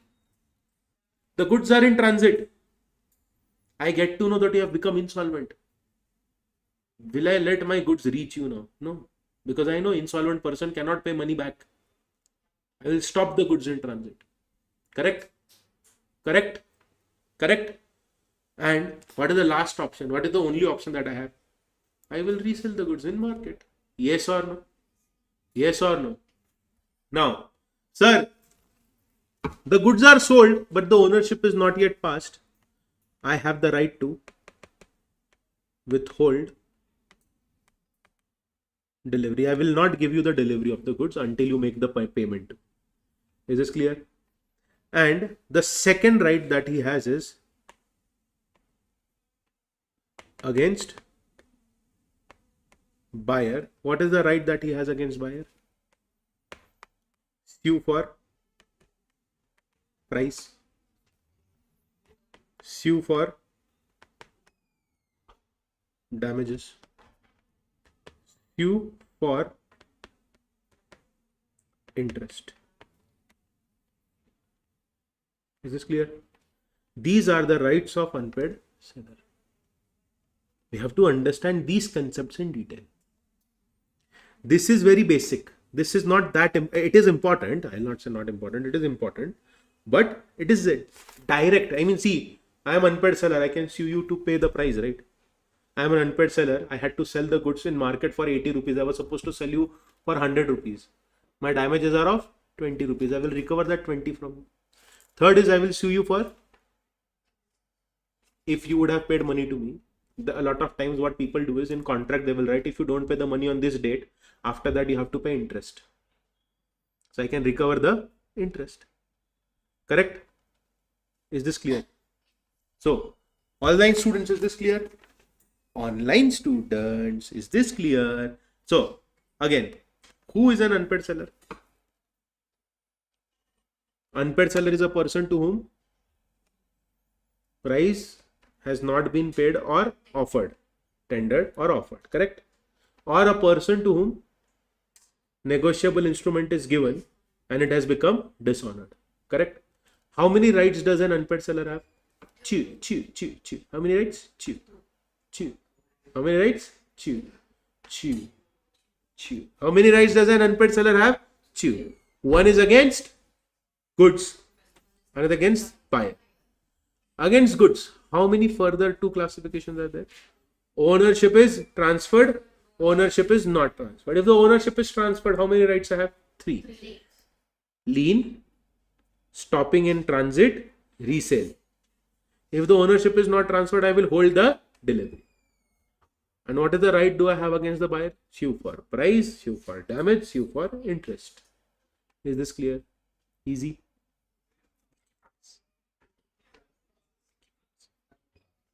Okay. What do you want me to explain?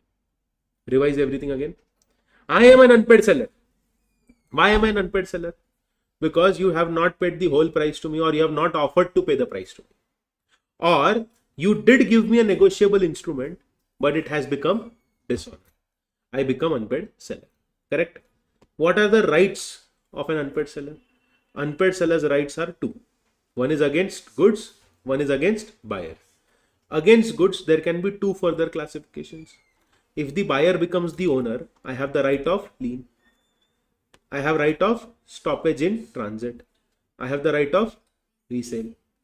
If the ownership is not transferred, I can hold the delivery. And if the rights against buyer we need to talk, I can sue you for price. I can sue you for damages. I can sue you for interest. Is this clear? Is this clear? Online students, is this clear to everyone? Ma'am.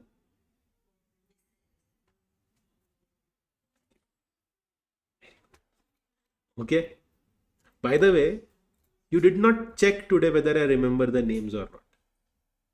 At last, while going, we'll ask. Shit. I know their names. See, I know Gautami's name. I know Kavya's name. I know Neha. I know Disha. I know Ratnaja. Ritija. Close enough. Kavya. Correct? Navya. Close enough. Better than yesterday? Navya. Mini. Mini? Between mini. Something like mini, right? Padmini. Harini. Harini. Yes. Chalo, done. So, why are you not writing this? Please write the heading unpaid seller and start writing this, my dear students. What is the meaning of tendered? It has not yet been offered. Whole price is not paid or offered.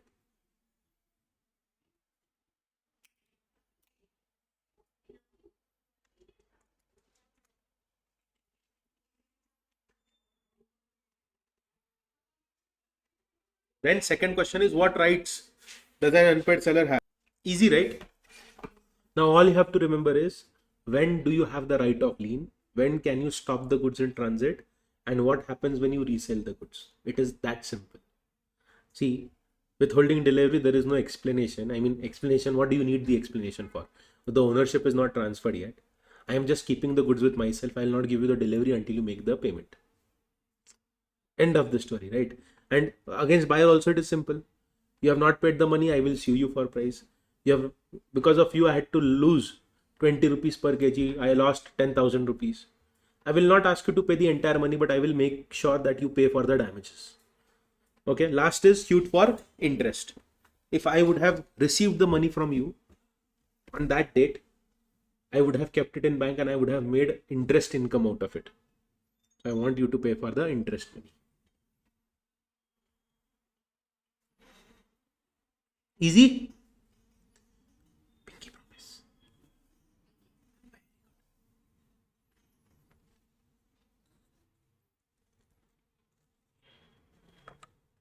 If we are done with this, I will show you the MCQs. You will see 80% of the paper comes from the topics that we have completed. See, I go in an order in those subjects where there is no need of teaching in a straight order, which means this chapter is full of concepts. If you know the concepts, you can write the answer. If you don't know the concepts, you cannot write the answers. Okay. Done?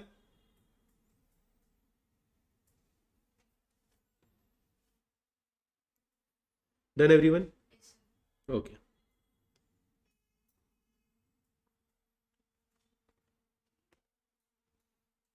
Now, let us go to the next topic, which is very interesting. What is the topic?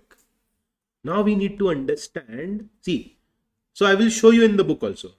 Seller of goods is deemed to be unpaid seller if the whole of the price has not been paid or offered, or payment was made conditionally by bill of exchange or other negotiable instrument and it has become dishonor.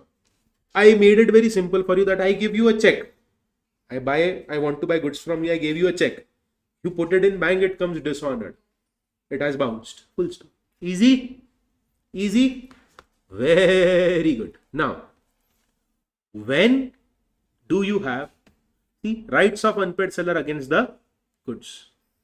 What did we write? Unpaid seller against the goods. What was the first right that we saw? Right of lien. Sir, I am an unpaid seller.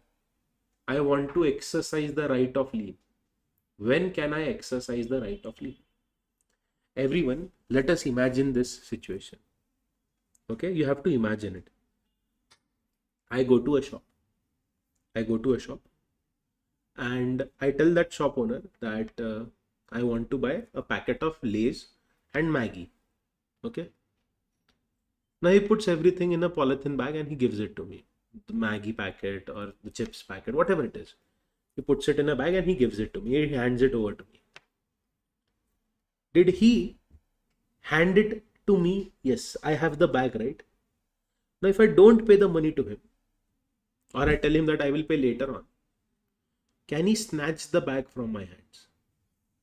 No. In reality, you can do that. Law says that right of lien cannot be exercised if you have parted away with the goods. See, you and I, we made a contract that you want to buy this bag. If the bag is in my custody, I will retain it. What is the meaning of right of lien? Retaining the goods with yourself. Tell me, if your mother comes to me and she takes the bag away and goes, and I am unpaid seller, then I cannot come to your house and take the bag away. The bag should be in my possession only to have the right of lien. Before we write anything, before I explain anything, I want your utmost attention and focus on screen. See, unpaid seller who has possession of goods may exercise right on lien. But if, my dear, if I give the possession to you or your agent, then can I exercise right of lien? No. You read the line, correct? What is written over here? Unpaid seller who has possession may exercise right on lien, which means he will keep the goods in his possession only and refuse to deliver to buyer until fulfillment of or tender of the price. Okay? But the question is, when can you exercise the right of lien? When can you exercise the right of lien? Right of lien can be exercised when goods were sold without credit. What do you mean by this?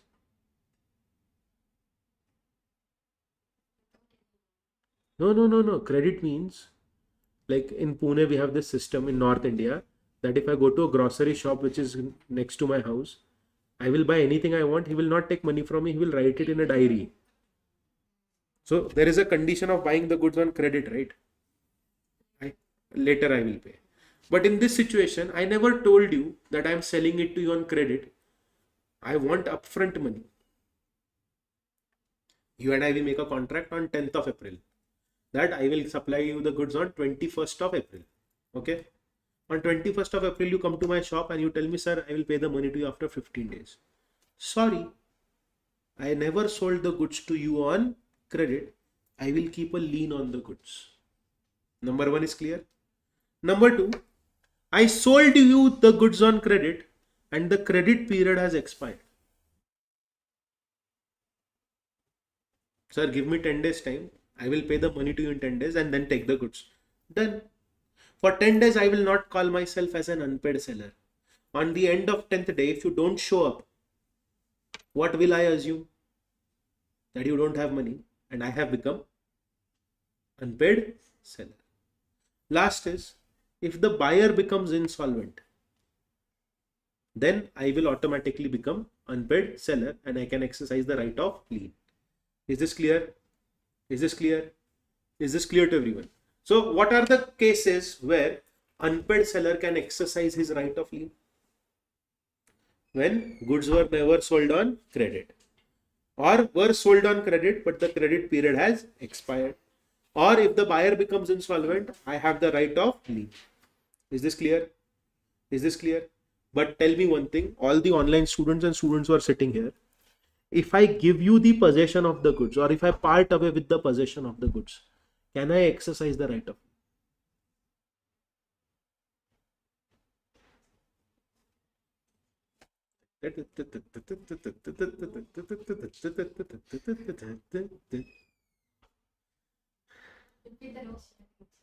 I will repeat the question. I sold the goods to you. Okay, I sold the goods to you. I gave you the possession. I become unpaid seller. Can I have the right of lien now? You have the possession of the goods. Yes. Can I have the right of lien?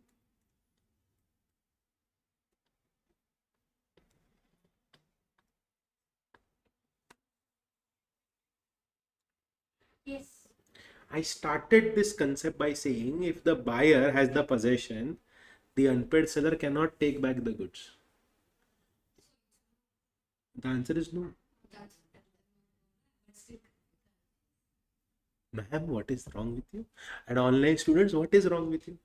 Online students, I'll share my live location. You can send a serial killer and you can murder me tonight. Okay? Whoever has said yes, you can also. I'll share my live location. You can send a sharpshooter. He can use sniper gun and he can shoot me. I don't mind. Don't shoot me in the head, please. Shoot me in the shoulder. Okay? Yes. I repeat again. Use your common sense, which is not very common. Tomorrow I have to get Bonvita for you. Horlicks, okay. Taller, stronger, sharper. Okay. So I repeat again. Use your common sense. Lien means, I started by explaining this line to you, right? If the unpaid seller has possession, he can refuse to deliver them and exercise his lien. If I don't have the possession, how will I exercise the lien? You have the bag in your hands. I will push you. I will snatch the bag from you. No, this is not allowed. Is this clear? Now look at the screen, everyone. Lien depends on physical possession. Okay? Okay? Is this clear? Lien depends on physical possession. I lose the right of lien if the seller delivers the goods to a carrier for the purpose of transmission. Buyer or his agent obtains the possession of the goods. I cannot have the right of lien. Or I gave up my right of lien. Everyone, you understood lien, right? What is the meaning of lien? Retaining the possession. Retaining. It is with me only. I will keep it with myself only. But I will not have the right of lien if these three things happen. If I deliver it to courier guy, then I can stop them in transit and I can ask him to bring it back. Number two, if the buyer or his agent has obtained the possession, I cannot exercise the right of lien. Last is, if I waive off my right, if I say I don't want the right of lien, you don't pay money to me, it's okay, take the goods back. Okay, what is the meaning of waiving off? You do not pay money to me. I never sold the goods to you on credit, but still I'm giving you the bag, which means I'm not exercising the right which is given to me by law. Law has given me this right, correct? That I can keep the goods with myself. You have not paid money to me, but I've decided not to use that right, my power. I'm still giving you the bag. Then I don't have the right of lien. So everyone, let us not complicate it. Have you understood everything till here? Till here, is this clear to everyone? Online students, is this clear to everyone? For them, it is this side, so that is why I'm using this hand, okay? I'm not a mad person, okay? Online students, did you understand this? Offline and online students, did you understand this? Yes. Right of lien can be exercised if the goods are not sold on credit. Can be exercised if it is, but credit period has expired. Right of lien can be exercised if the buyer becomes insolvent. But I cannot exercise the right of lien if I deliver it to carrier, if I give it to the buyer or his agent, or if I myself am not using the right, I am telling the rights, bye-bye, I don't want you, I will give the possession. Then I do not have the right of lien. Is this clear? Is this clear? So let us Play question and answer. Question. When can unpaid seller exercise his right of lien? He can exercise this right of lien in 3 situations. How many situations? 3. Situation number 1. Goods not sold on credit. Number 2. Goods sold on credit, but credit period has expired. Number 3. Yes. Thank you. Buyer becomes solvent. Yes, no, is this clear? Sir, I am an unpaid seller. I want to exercise the right of lien. Unpaid seller means a person who has not received the money, or money was given to him but the check has bounced. Sir, I want to exercise the right of lien. When can I exercise? When you come and tell to me shamelessly, I'll pay the money to you later on. Hey, when did we make this a point in our contract that you will pay later on? Sorry, I'm not selling the goods on credit. I can exercise the right of lien. You bring money, take the goods. Number 2, I am giving you 10 days to pay the money. If you don't pay the money, I will exercise the right of lien. The goods are with me, I will keep them with me only. Third point, I get to know from outsiders that you have become insolvent. Sorry, why should I give the goods to you? I will exercise the right of lien. But, yes. But, unpaid seller cannot exercise this right if he is not having possession of goods. If I don't have something with myself, how can I retain it? Yes or no? If my bag is with her, how will I retain it? Will we both start fighting on the road? She's pulling my hair, she's throwing my specs away. I am punching her, she's punching me, 3 people are coming and hitting me, I don't know who they are. Can we do this? No. Now is this clear to you all? This is not directly written in the book. But are you understanding? Unpaid seller cannot exercise right if he is not having the possession of the goods. Like he delivers it to carrier for purpose of transmission.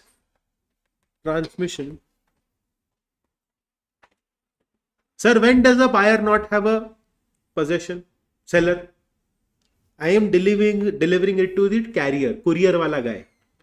Truck, transportation. Correct? Number 2.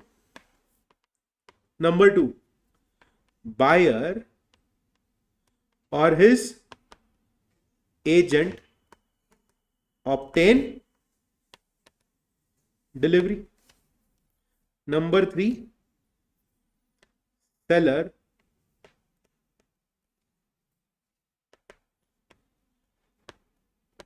I will make it more simple.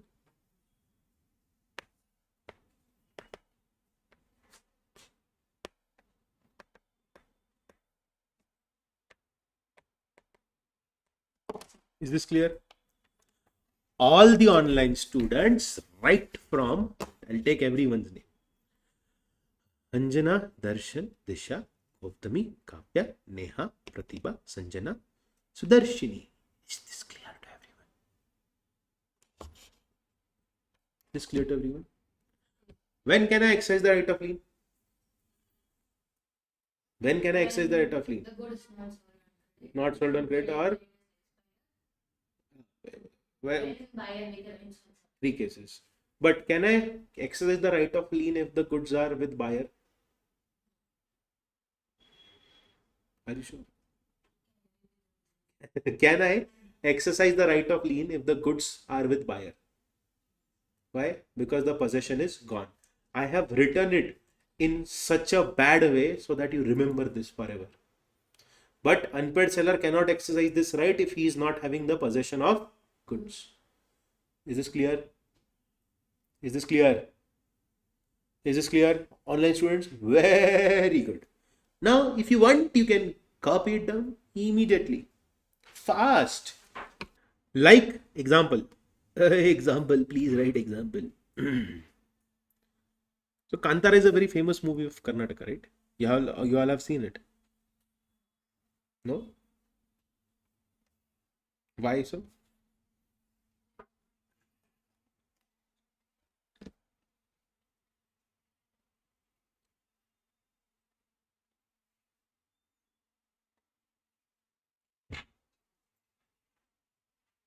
Done, everyone. Why? We need little bit. Okay. Where is my medal? So I hope this is clear to you all. When can I exercise the right of lien? When can I exercise the right of lien? The goods are not sold on credit or sold on credit, but the credit period has expired, or if the buyer becomes insolvent. But if the buyer has the possession of the goods or the seller does not have possession with him, then he cannot have the right of lien. Is this clear? Is this clear? Very good. Now let us understand. Oh, oops, where is that point? The next concept, stoppage in transit. What do you mean by stopping the goods in transit? Goods were with me, now they are going. They are going. Yes, you know. Yes. Now I will stop them and I will ask that person to bring it back. But that person should not be buyer. I cannot snatch it from buyer. Okay. But if there is a transportation company, I give the goods to them, then I will not get the goods. I can stop them if and only if the buyer becomes insolvent. Stoppage in transit can be done only when the buyer becomes insolvent. To understand this concept, you need to listen to a story of businesses. In a lot of businesses, people buy goods on credit and they sell it on credit, and they have this payment settlement system. Do you know this? My uncle, my mother's sister, her husband. What do you call mother's sister in? Huh? Mama. Mother's sister. Yes. Mother's sister. Atte is my mother's sister, not my father's sister. Father's sister is Atte. Mother's sister is Chitti. Chitti. Yes. I don't have any mother's sister. Shit. Only brother. Okay. What do you call mama? Ma. Mama. Okay. So, Chikkamma. Chikkamma. Okay. Her husband has a business. Kannada is Chikkamma and Tamil is Chitti. Chitti. Almost same. Now listen carefully.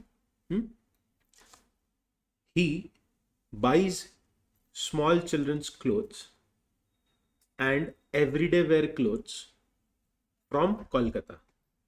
Okay. So there is a factory in Kolkata which sends these clothes to him to a city in Maharashtra called as Ahmednagar. Okay. Once the goods are received by him, he takes the goods and he goes in nearby villages and small towns to all these shops and he supplies these clothes to them. The shop owners will sell them. He will get his money. Then he will pay the money to the businessman in Kolkata. So they have a trading cycle of 60 days. Please, I want you all to understand this, because see, stoppage in transit you will not understand unless you understand this example. Okay. So this is Mr. Sanjay. This is Mr. Sanjay. There is a factory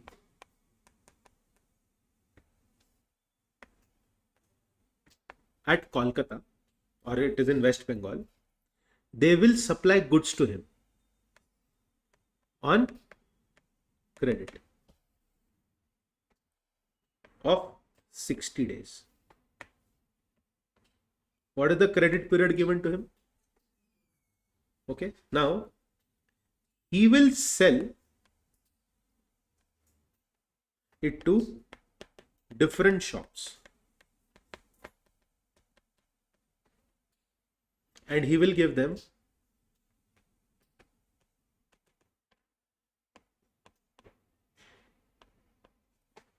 credit period of 45 days. So it is like he will buy it on 100 rupees or 1000 rupees from them.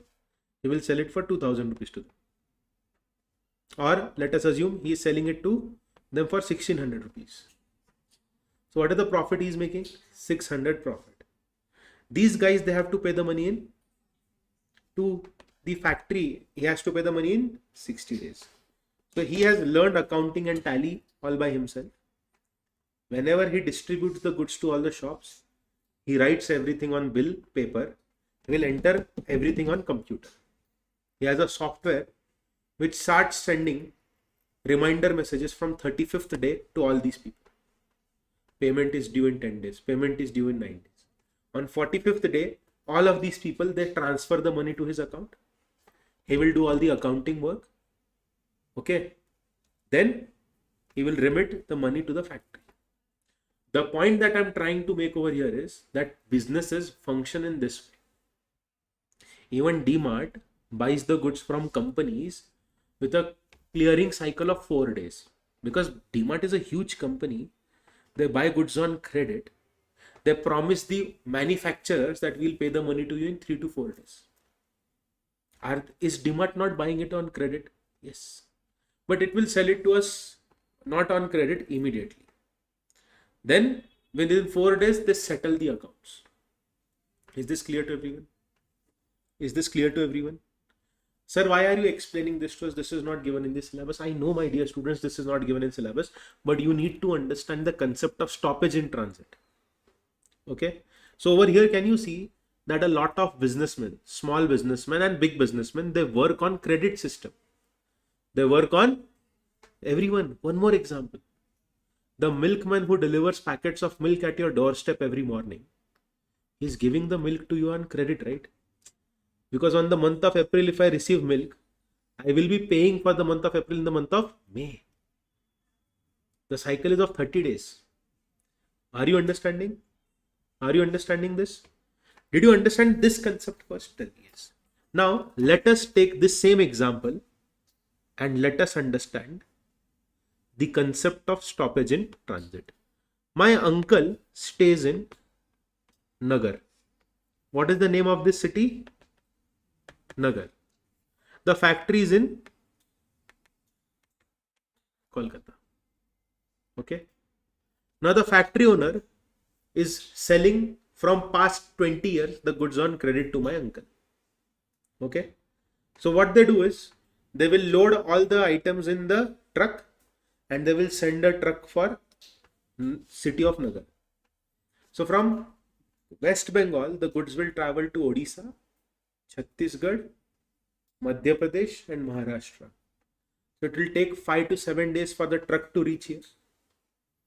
Because the factory owner knows my uncle from a very long time, he knows that he will get the money in 60 days. But this time, some different thing is going to happen. There is one more customer of this factory. They're talking and speaking on phone. He says that, Sanjay has not paid staff salaries from past 1.5 months. He has not even paid the rent of his shop. Now, will the factory in Kolkata get scared? They will assume that if a person is not able to pay the rent, if the person is not able to pay the staff salary, he has become insolvent. The factory owner will now call the truck driver and tell him, Bhaiya, stop, change of plans. Do not deliver the goods to Mr. Sanjay. Now the factory owner will either tell the truck driver to go to some other city and deliver the goods to their customer, or bring the truck back to Kolkata. So when did the seller, or now I should say, did he stop the goods which are in transit? Yes. When can he stop the goods in transit? When the buyer is insolvent. Is this clear? But tell me one thing, if the truck was sent by the buyer himself, can you stop the goods in transit? No. Because delivering the goods to truck is equal to delivering it to buyer. What if somewhere in between only the goods were taken by buyer or his agent, not in Maharashtra, but in some other city or other state?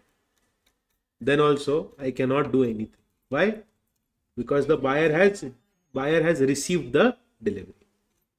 Correct? Correct? Correct? Is this clear? Did you understand stoppage in transit? See, lien can be done when no credit period was given, it was expired, or the buyer has become insolvent. But over here, there is credit period that is given already. It is assumed, right? If I'm selling the goods to you and not taking any money, which means I know you. We have been doing business from a very long period of time. But now I got to know from market. In real life, what will happen? The factory owner of Kolkata will call Sanjay and tell him, sir, I wanted to know, can you make payment today? Actually, I have to pay staff salaries. In real life, this is going to happen, right? And from his answer, he would make it in his mind that, okay, I think he's insolvent and I will not be paying or giving the truck goods to Mr. Sanjay. Also, one more thing. If the truck driver calls and tells Mr. Sanjay that, sir, I have left from Kolkata, I will be reaching in 8 days, it means that the goods have been delivered to him even if they are on the way. Because now Mr. Sanjay is aware of the fact that the truck is loaded with his goods. Then also stoppage in transit is not possible. Is this clear to everyone? All the online students, is this clear to each and every one of you? So let us understand stoppage in transit. Everyone, right of stoppage in transit means stopping the goods while they are in transit, and once you stop, you can regain the possession of goods. See, in lien, you have the possession, so you are retaining it. But in stoppage in transit, you stop and you regain it. So here we regain the goods. Okay. And right of stopping goods is available only when the buyer becomes insolvent and the goods are in transit. Is this clear? Is this clear to everyone? Online students, is this clear? Okay. The buyer is insolvent if he is not able to pay the debts in ordinary course of business. He is not able to pay the staff, he is not able to pay the rent. Then we will assume that he has become insolvent. Is this clear? It is not necessary that he has actually declared insolvent by the court. Even if I get this news from the market, I don't have to wait for the court's order. I can stop the goods in transit. Is this clear? Sir, when will the transit end? See, buyer obtains the delivery before the arrival of the goods at their destination. From Kolkata to Nagar, the goods were traveling. The truck had reached somewhere here at Andhra Pradesh. The buyer takes the delivery in Andhra Pradesh only. The stoppage, the transit comes in end. Now I cannot stop the goods. Why? Because buyer has obtained the delivery. Correct? Next point. If after the arrival, the carrier tells the buyer that he is holding the goods on his behalf. So the truck driver called the buyer that I have reached your city. I have the goods with me. Now can I stop the goods in transit? No, because you will assume that the delivery is made. Last is, if the truck driver is wrongfully refusing to deliver the goods, then the transit has ended. Is this clear? Is this clear? Is this clear to everyone? Yes. So write down the heading stoppage in transit. Whatever I highlight, you will write only that point. Right of stoppage in transit. Whatever I highlight, you will write only that point. Stoppage in transit is a right of stopping the goods while they are in transit. Instead of writing resuming, you can write regaining possession and retaining them until the payment of price. Regaining possession and retaining possession until the payment of price.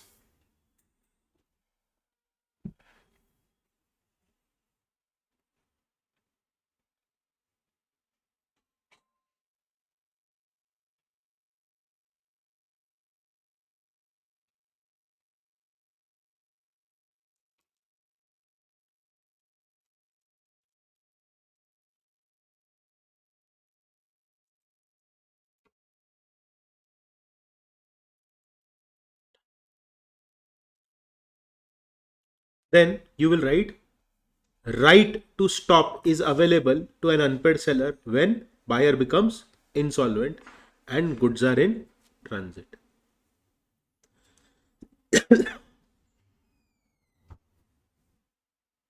Is it necessary that only court should declare this buyer as insolvent? No.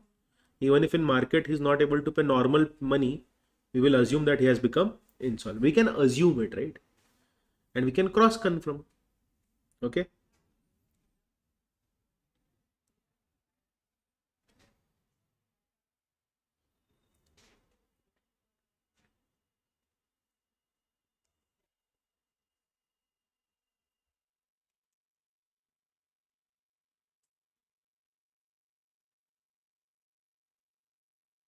Done, everyone? Yes, please. Done? Okay.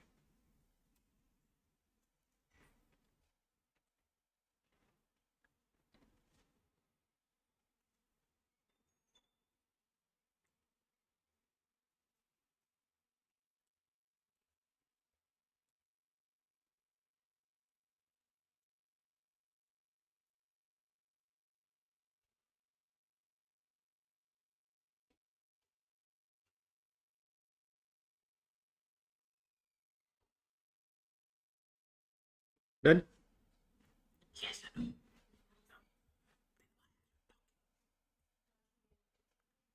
So like, are other teachers strict or like they are like me only? So was he strict?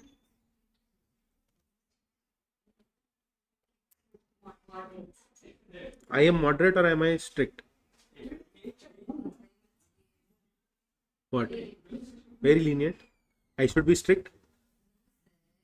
I am Batman. That is the reason why I am not strict. I am strict only with criminals. Don't tell this secret to anyone that I am Batman. Okay, that is the reason why the class is at 4:30, not early morning. Because I save the city at night. I come back by 6 o'clock. I sleep, and then I start with the lecture. Okay. Then on Sunday, how will you manage? Because Batman takes off on every weekend. Okay. Criminals can wait, but the classes cannot wait. Okay. Done. Now, you will write the transit comes to an end in following cases. What is the meaning of transit comes to an end? What is the meaning of goods are in transit? They are in motion from one place to another. The transit has ended. The transit has ended if buyer obtains delivery before the arrival of the goods. Write down the first point. Yes, right. It is not there in the book. But in the book's language is a bit difficult, right? But now when you should, what you should do, you should also read the Institutes module, because Institutes module is your Gita, Quran, Bible. No matter what teacher is giving what books to you, that book should be read once, at least once. How to register? Yes, please excite me. Yeah, did you register for CSEET course? In ICSA, we have the SIP we did not register. So you have to register for SIP. You can search on Google SIP registration. You select your city. In that city, you have to go. There is 1 day orientation program. Once you complete it, Once you yeah.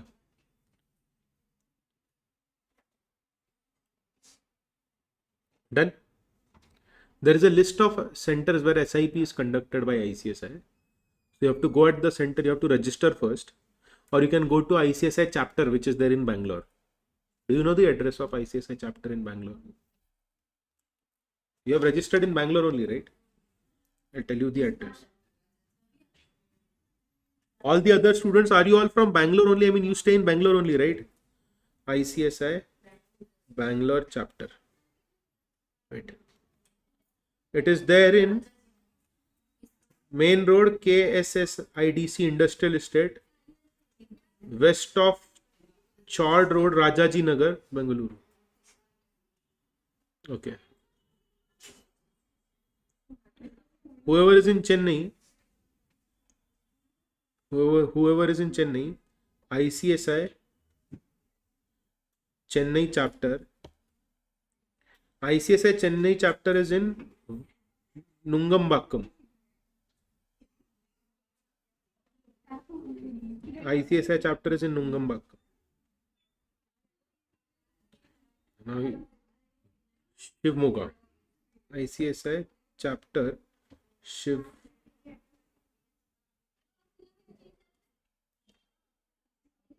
No, Shimoga doesn't have ICSI chapter. You have to travel to Bangalore, my dear. ICSI chapter is not there in all the cities. So if you are in a small city or town, and if ICSI chapter is not there, you'll have to travel to the city which is nearby where there is ICSI chapter. How far is Shimoga from here? No idea. No need to check. Let us write. Let us complete this. Easy, right? Unpaid seller is easy, right? See, first we understand who is an unpaid seller. The person to whom money is not paid or offered, or negotiable instrument has been given, but it has dishonored. Then he has a lot of rights. Right against goods and right against buyer. Right against goods, three rights, but two categories are there. Ownership is transferred, ownership is not transferred. If ownership is transferred, then I can have right of lien, then stoppage in transit, and then resale. I can exercise the right of lien only when goods are not sold on credit. I will keep it with myself. Goods are sold on credit, credit period is over, I will retain the goods with myself only. Or buyer has become insolvent. But can I keep the right of lien if the possession is with buyer? No. Or if I have given the goods in transit, can I keep the right of lien? No. Is this clear? Is this clear to you all? Then I want to stop the goods in transit. When can I stop the goods in transit? Only when becomes insolvent. But there are cases where you are not allowed to stop the goods in transit. Case number 1, buyer has obtained delivery before the arrival of goods at their destination. Did you write the first point? Write there at their destination also. The meaning of that is from Pune to Bangalore, I was sending some goods. You are the buyer. You took the delivery somewhere near Hubli. Is this clear? So before arrival of destination, the buyer or his agent has obtained the delivery. This was the destination, right? You have obtained somewhere else. The stoppage in transit right is over. Next you will write. If after the arrival of goods at their destination, carrier acknowledges to buyer that he holds on his behalf. In bracket you will write. Just write it in bracket. I have not explained this to you, but you will write there. Constructive delivery.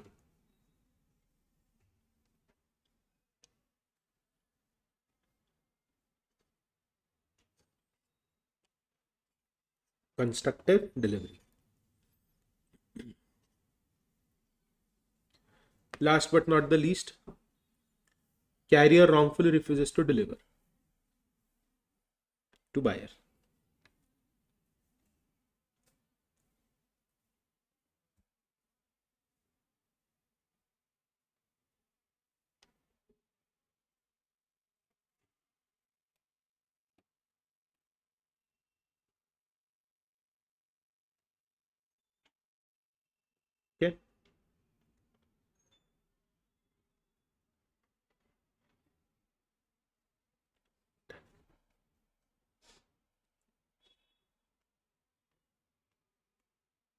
Now, before we understand the last concept, that is right of resale, please read this and try explaining what is written over here. Is it possible to attend it online? I don't think so. It is there online. You have an online option, but confirm it with ICSI, my dear.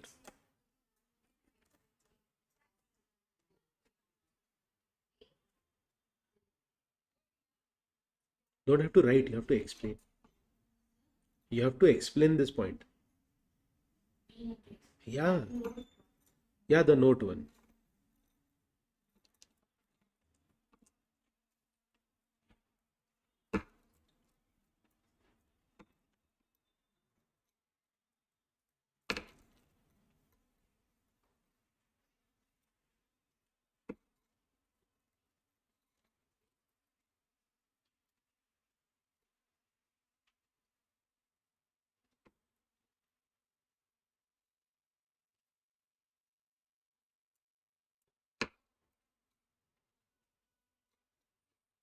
Yes.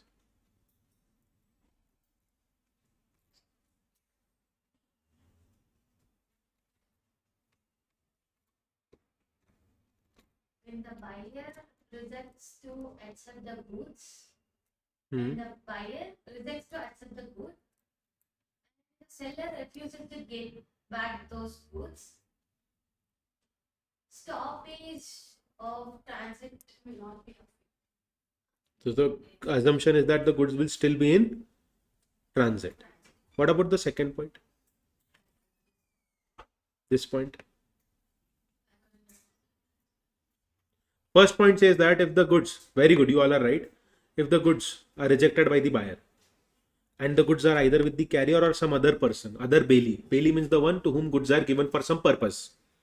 Correct? You will deliver the goods to me or according to what I say. The purpose of bailment is over. Correct? I explained this to you, right? Yes, very good. Bike. Is this clear?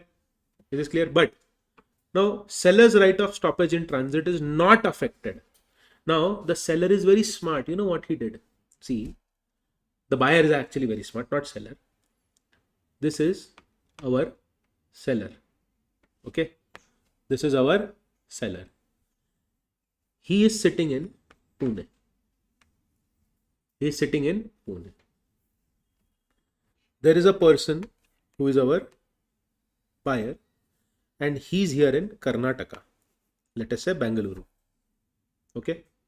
Now, I have sent the goods and the goods are in a truck. This is a new truck. Okay. The goods are in truck. Okay. The goods are in truck and the goods are on their way to Bangalore, Karnataka.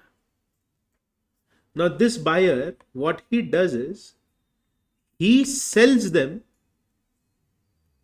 to a third party. Just because you have sold it to third party does not mean that I cannot stop the goods in transit. You are playing very smart. You are selling it to someone else so that I cannot stop the goods. Sorry, lawmaker knows how these people can cheat. That is the reason why they have said that even if the third party has bought the goods, you can still stop the goods in transit.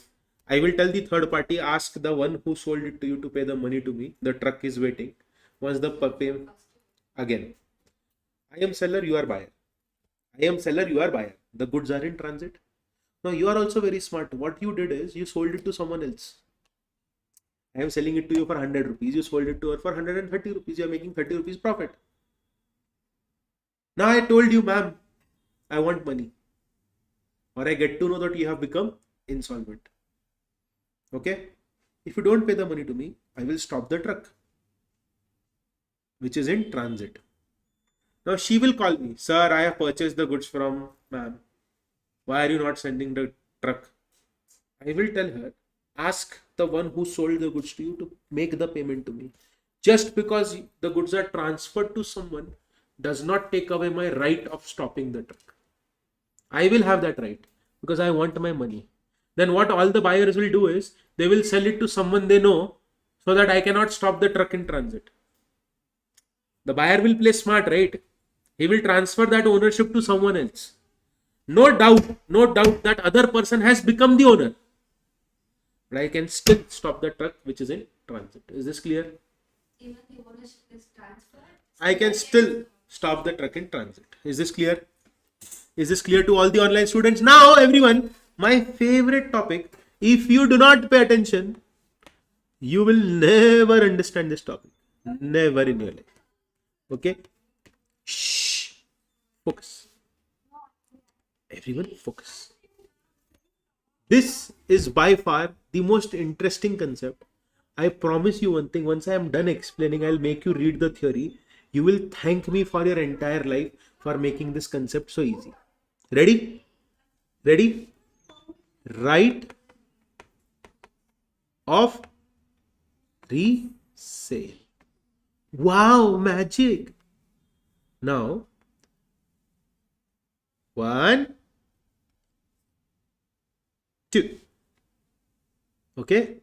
Ready? Ready? Right of resale. Who has the right of resale?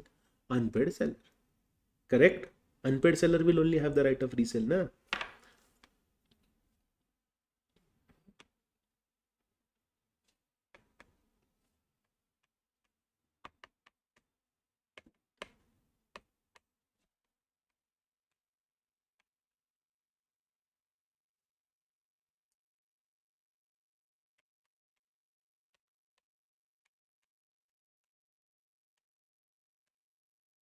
What do you mean by perishable goods?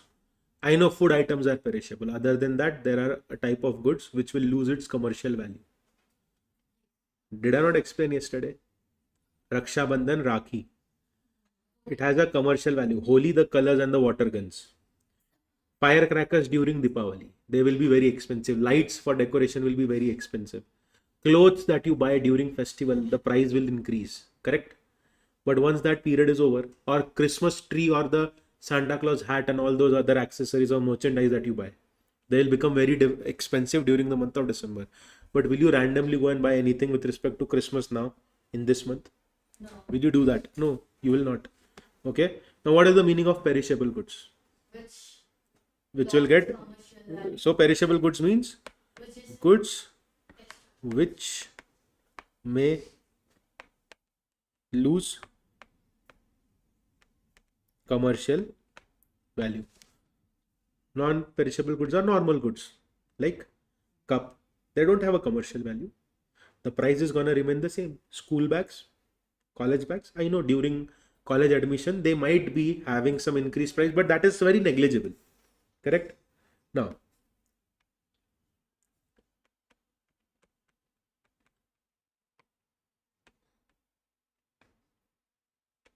what did I write here?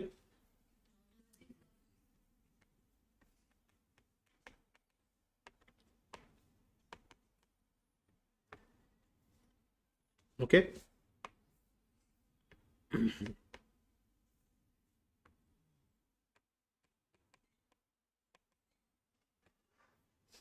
If you all are paying attention, the diagram itself explains everything. Read the heading. Right of resale. What type of goods are there? Perishable and non-perishable.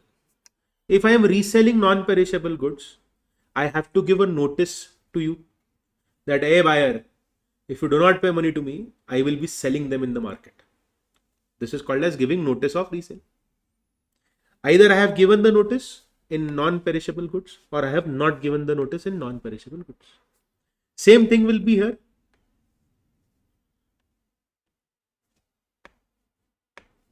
Notice given, not given. Correct? Correct? Now, let me explain the beauty of law. Because the goods are non-perishable, I have given the notice and seller has loss. Seller makes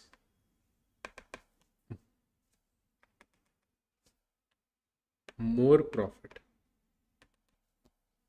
Okay. Seller has a loss. I want utmost attention on screen, everyone. Now, I want full focus only on screen. Online students, if someone is disturbing you, either shoot them or go away from the lecture. Watch the recording, it will be better. The goods are non-perishable. The goods are non-perishable. I have given the notice of resale.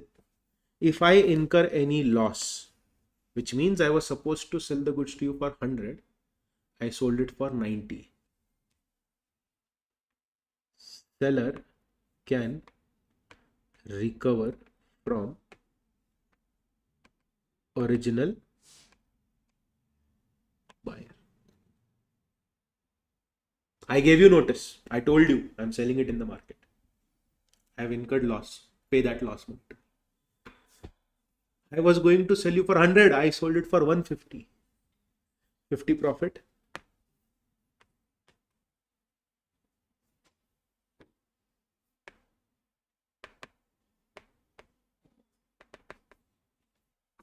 Seller can keep the profit. No need to give the profit to original buyer. The original buyer is very angry. Hey, you are going to sell it to me, right? You are making profit. I want the profit money because I would have purchased it and I would have sold it. I will tell him. The goods were non-perishable. I gave you the notice. You did not pay the money. I sold them. Sorry, you don't have any right. Are you understanding this? But now, if the notice is not given, He can't claim loss and cannot keep profit, he has to give it back. Is this clear? So, seller has loss,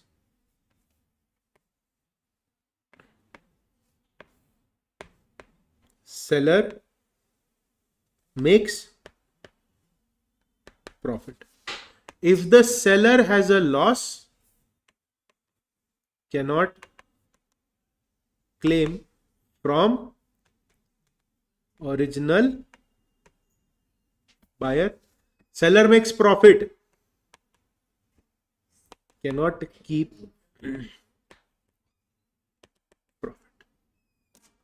Is this clear? Is this clear to everyone? Now, this is not law, this is common sense. The original buyer will tell me, sir, if you would have told me that you are selling it, I would have paid the money. I had just almost arranged the goods, or the money which I was supposed to pay you. Already you had exercised the right of lien, right? I told you that give me some time. I was ready to pay interest also. You did not give me that chance. At least you should have informed. Sir, you have made a profit. I want the profit. Is this clear? Is this clear? I gave the examples as well. Is this clear? To everyone. Clear to everyone? Goods are non-perishable. Notice is given. Seller can keep profit, ask for loss. No notice is given. Seller cannot keep the profit. Is this clear? But over here, the situation is completely different. The goods are perishable, right? So notice is given, not given. Seller can claim loss. keep profit. Seller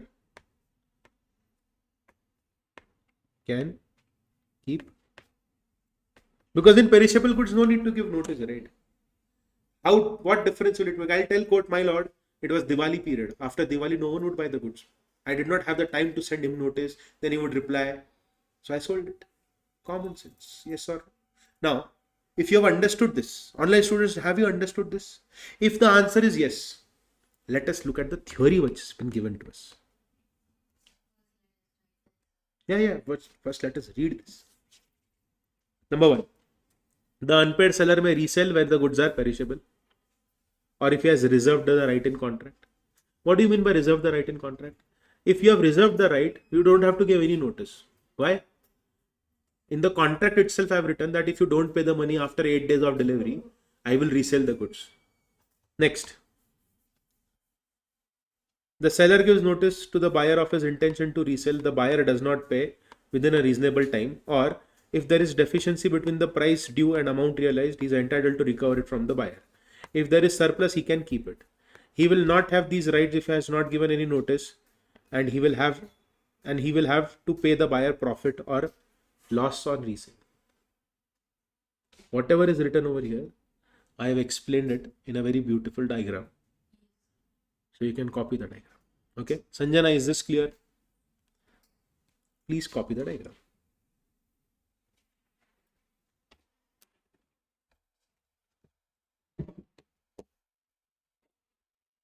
Sanjana, is this clear?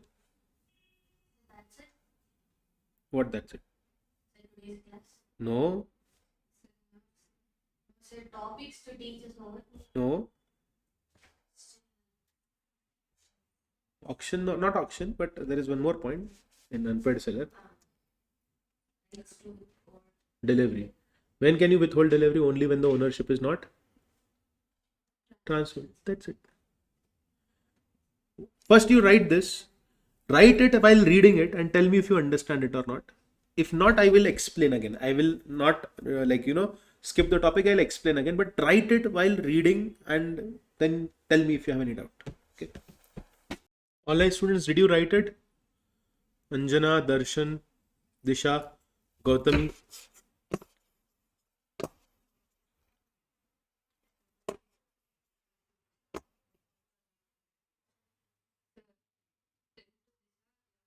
eating. Disha, they are eating. Nicely. Sorry? Nicely we are eating. They are eating very nicely So do. and they are not missing you.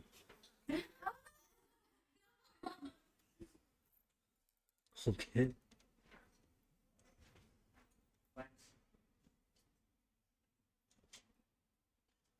She's fine with it. Hey, come here and you only talk to her now. I'm acting like your agent and she's not even getting affected with you all eating.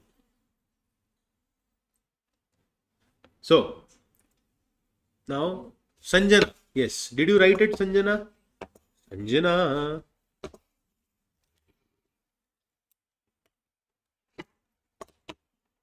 Yes. Now I will explain the doubt question concept to you all again. Okay. So if I am an unpaid seller, I have the right to resell the goods. I will resell them. Now goods are of two types. One is perishable goods, another one is non-perishable goods. Now, whenever I am reselling the goods, I should give a notice to you that I am planning to resell. If I give notice to you and if I make a loss by selling the goods to someone else, you were the original buyer. You did not pay the money to me on time, so I sold it to someone else. I was going to sell it to you for 100 rupees. I had to sell it for 90. I will recover 10 rupees from you. Next, I was supposed to sell the goods to you for 100. I sold it for 150. Since I have given notice to you, I can keep the profit of 20 rupees with me. You cannot ask for that profit. Next is, if the notice of resale is not given, the seller makes a loss. He cannot claim the loss from the original buyer. I was supposed to sell it to you for 100. I sold it in the market for 90 rupees. But since I had not given the notice, that is the reason why. That is the reason why. Yes, that is the reason why I cannot recover the money. Yes or no? Next is, I did not give you notice. I made a profit. You will ask me to give that profit money to you because you will claim in court that, my lord, he or she did not give me the notice. They sold it to someone, made a profit. I want that profit money. Only 20 rupees profit will be given to you, not the entire 100 rupees. Is this clear? Next is, because the goods are perishable in nature, no need to give notice. Still you can claim loss or you can keep profit. Is this clear? Is this clear to everyone? Is this clear to everyone? Online students, doubt, question, query. No doubt, no question, no query. Yes. Clear? Easy, right? This is actually a very easy concept, only if you focus properly. Okay. Perfect. Perfect. Perfect. Now, right of withholding delivery means you can keep the delivery of goods with yourself. Okay, you can keep the delivery of goods to yourself. I think the diagram that you have drawn is more than enough for you to understand this concept. No need to write this. Also, no need to write this because if I am an unpaid seller, I can sue you for price and I can sue you for damages. Is this clear? Is this clear? Yes or no? Is this clear? I am an unpaid seller. I can, the first diagram that we drew, I can sue you for the price or damages, and if interest is there, then I can sue you for interest as well. I can sue you for interest as well. Done? Doubt, question, query? No doubt, no question, no query? Concept is clear? Okay. Now let us not go to auction because it will take a lot of time. Not a lot of time. It is small, but still. You can take. You will sit?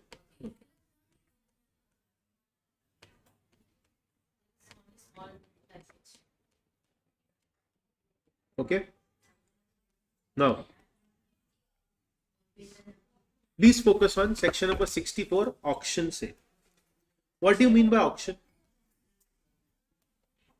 What do you mean by auction?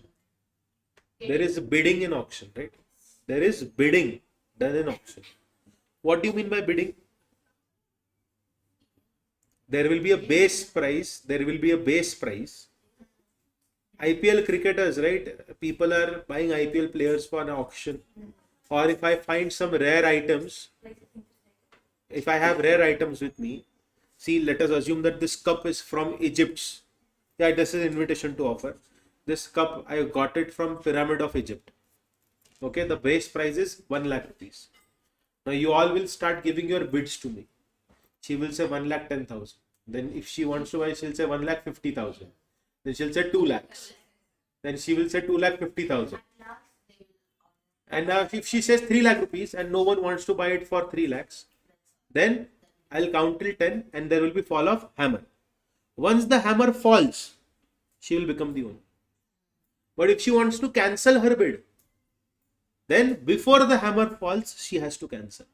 Once it is fallen, then she cannot cancel the bid. She has to pay the price. But there is a catch in this. Normally, the bid is complete at the fall of hammer. Normally, the bid is complete at the fall of hammer. There can be a local customary manner as well. So what do you mean by local customary manner? I will blow the whistle on the count of 10 instead of hammer. If I blow the whistle, the sale is complete. Or else I will ring the bell. Ting. So instead of hammer, so local customary manner, anything is possible. If I clap on the count of 10, so once I clap, the sale is complete. I repeat again. In case of auction sale, the sale is complete on the fall of hammer.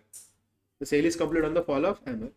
And there are 3 parties in this: seller, auctioneer, and buyer. Seller, auctioneer, and buyer. So before we go ahead and we learn from this, tell me one thing. Did you understand the concept, basic concept? Did you understand the basic concept of auction sale? In sale of auction, the sale is complete only when the hammer is fallen or any other customary manner. Okay? Auctioneer will auction the goods for seller to prospective buyers. The goods should have a reserve price. What should the goods have? Reserve price means the minimum base price at which the goods will be sold. You cannot sell the goods below the reserve price. When I said that I want to sell this cup for 1 lakh, the reserve price was 1 lakh. Can I auction it for 80,000? No. Can I auction it for 90,000? It has to be above or at least the reserve price.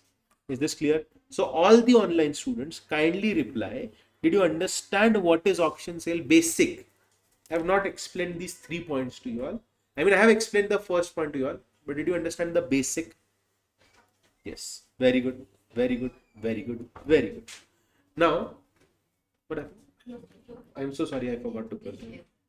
Okay. Now, listen carefully, ma'am. Now, listen carefully. There are two things that you need to understand in auction sale. Okay. Only two things. If you understand, the concept is over. Okay. If you understand only two things, the concept is actually over. It is very simple. No. That is there. But. Yeah, you are recalling. Okay. See, people are invited to complete for purchase by offering advancing sum, by successive offer of advancing sum. What is successive offer? 1,10,000, 1,20,000, 1,30,000, 1,40,000. Successive offer of 2 lakhs, 2.5 lakhs, 3 lakhs, 3.5 lakhs, 4 lakhs. It is up to you till where you want to bid. Now the second point is saying that when the goods are put up for sale in lot, each lot will have a separate contract of sale. So what is the meaning of this? We are selling property of someone else's house. Okay. Now, living room, kitchen, bedroom, bedroom 2, bedroom 3. Each lot will have a separate contract of sale. Whenever I am selling the goods to you in lot, each lot will have a separate contract of sale, which means for living room, there will be a separate bidding. For items of kitchen, there will be a separate bidding. For items of bedroom number 1, there will be a separate bidding.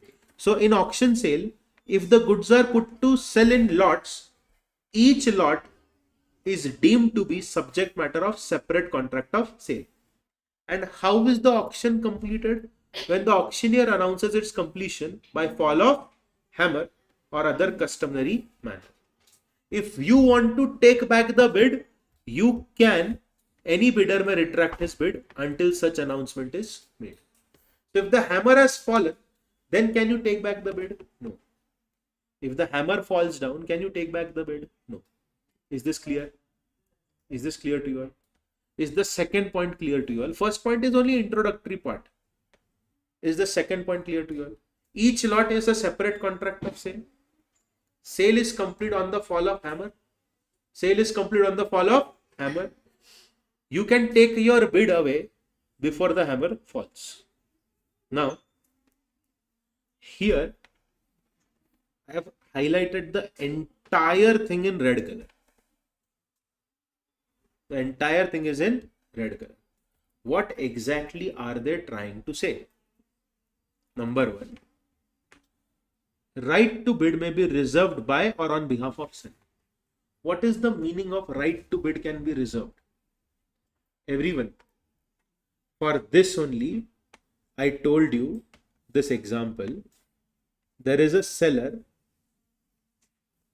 He will appoint an auctioneer.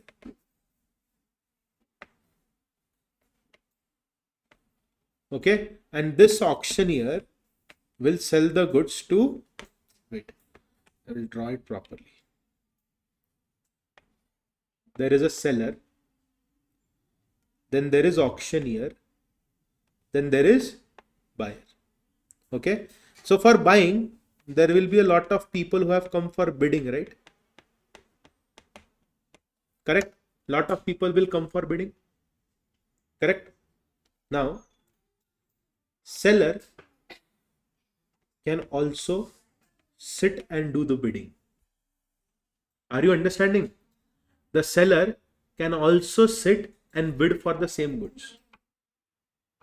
Okay. But if you want to do this, you have to inform in advance.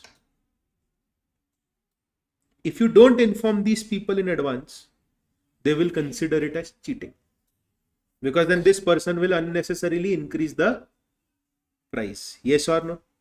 What will be the first assumption? That the one who is selling the goods, he himself is sitting in the auction.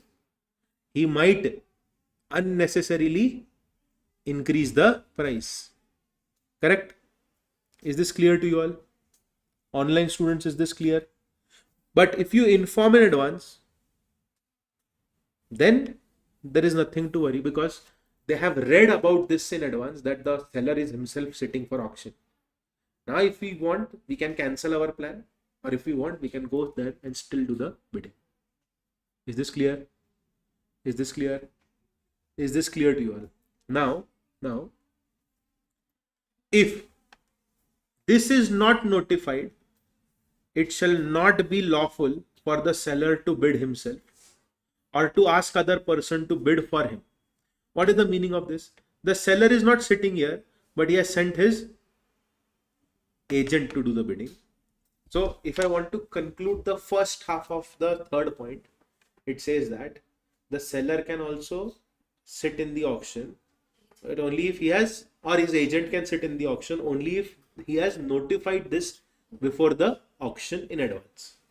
If not, then it is not lawful for seller to bid at an auction or send someone to bid at the auction. Is this clear? Is this clear to everyone? Online students, I will not go ahead until unless everyone replies. If you have any doubt, feel free to ask. Done? Done? Clear?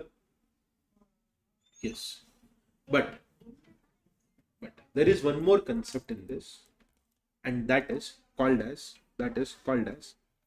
pretended bidding. What is it called as? Pretended bidding. Also, we will complete this. So if the auctioneer is taking bid from seller, then it will be treated as fraud by the buyer.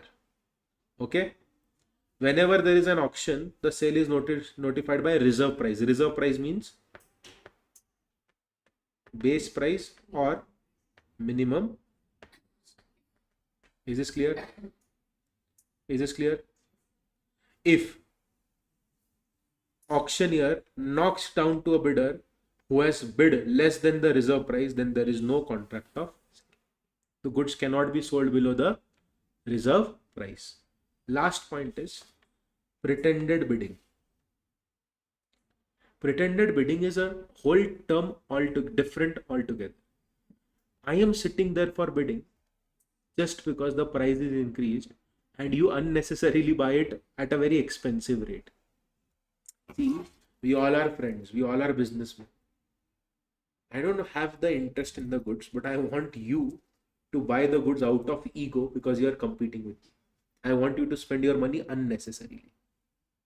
So I'm pretending to bid so that the price increases. Now it is not fraud. You can treat it as fraud if you want to.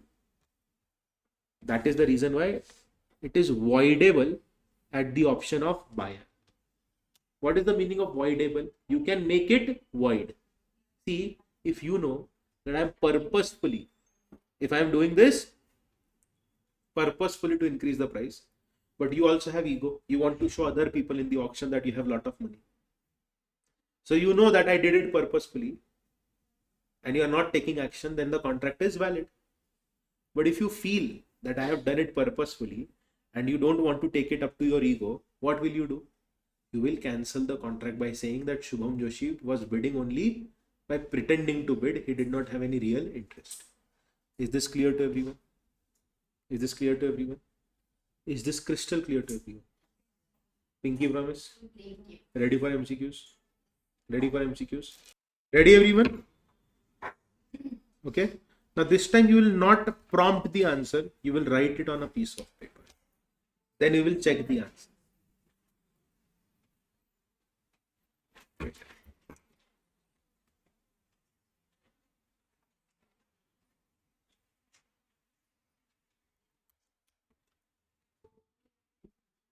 Yes, everyone, pay attention on screen.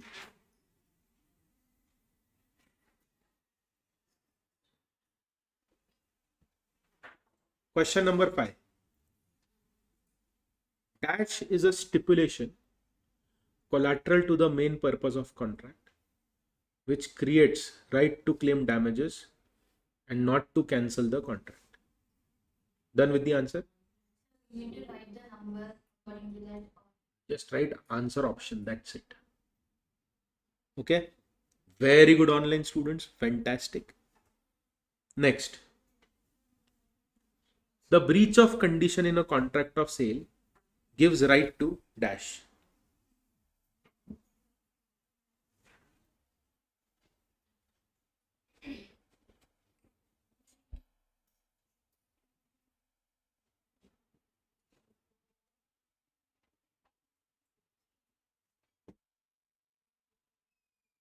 Done. 7th, breach of warranty in contract of sale gives the right to dash.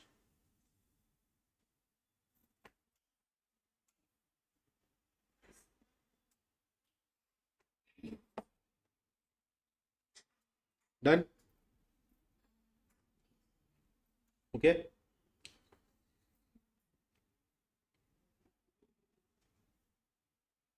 Done. Now, fifth answer is, what did you write for fifth? B. Warranties, stipulation, collateral to the main purpose. Breach of condition in contract of sale gives the right to D. A. no, both A and B. You can cancel the contract, and if you claim Warranty only we can claim this. In condition we can.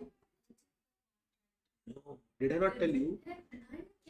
And also claim damages if I want. The answer should be C, not D. If I have damages, then I can also claim damages. I have the right to reject the goods. So answer is either A or B. So, If you break the condition, I can break the contract, and also if I have any damages, I can claim the damages. If you think that I'm lying, you can watch the recorded video. if there is a damages, I can claim for the damages. At the same time, I can Yeah, break the contract. break the contract also, yes. Then both can be. But there will be some case where I don't want to break the contract, right? So either I will cancel the contract or I will claim the damage. Yeah, you can write option D. See, C and D both are correct. I feel C is better. You can also write D. Okay. So most of the time, if the damages are major. So you can go and select option D then. Okay. No need to worry. Answer will be option D. Your logic is also correct. My logic is also correct. I think we should go with your logic. And that is option D. Is this clear? Sixth answer is option D. I can claim damages. I can cancel the contract. Just give me 1 minute. Pratham, आज की link दे देना मुझे please, है ना? हाँ, आज का भी चाहिए हमको. हाँ. Yes. Seventh answer. You can claim only for damages. Correct. Seventh answer is you can claim only for damages. Is this clear? Is this clear? Yes. Now next question.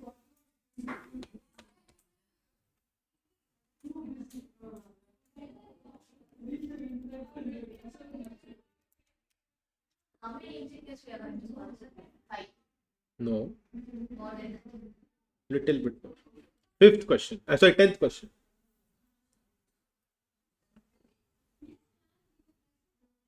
I have explained this. You have to be smart to understand the question. You all are very smart actually.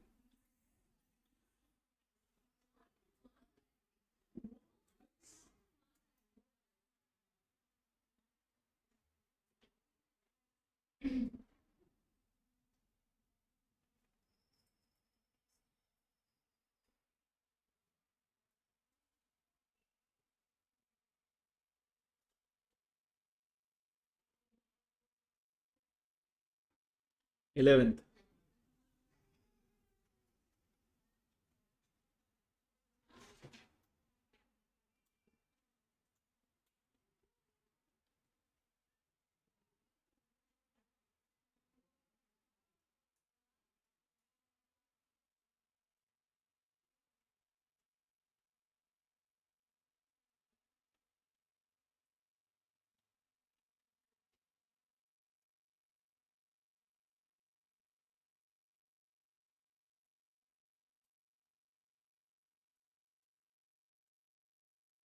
Done. Okay. 12th. Only few students have given the answer. Okay. Good. Very good. 11th is done. 12th is, what is the answer for question number 12? In case of sale by description, there is dash that the goods should correspond to description.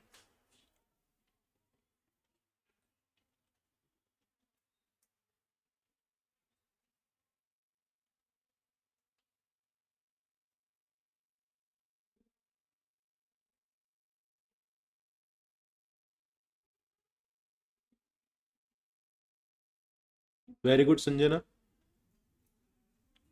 Fantastic with the answers. Perfect. Done. The answer for question number 10 is implied conditions. 11th. Yes. D. Okay. Same. A. Answer is option A. I will explain that question. It needs a lot of explanation, but you will understand. 12th question. 12th. B. Sale by description, it is implied condition, right? B. C, sir. Okay. But why confusion? But that was given the description. Yes. 11th, I have to explain 11th question to you all, okay? Online students, is this clear?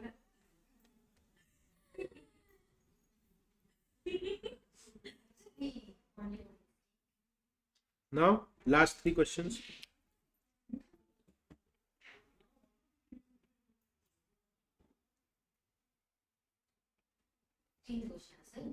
Yeah, 15th.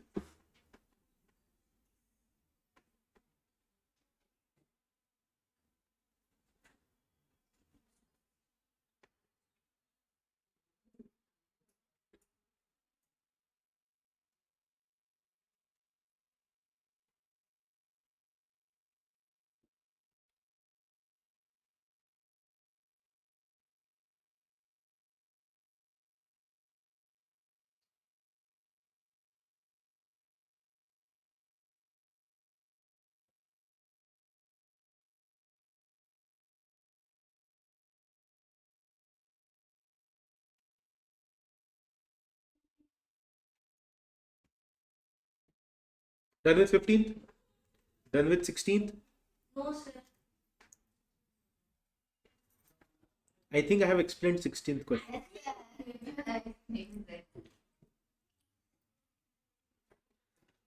17th.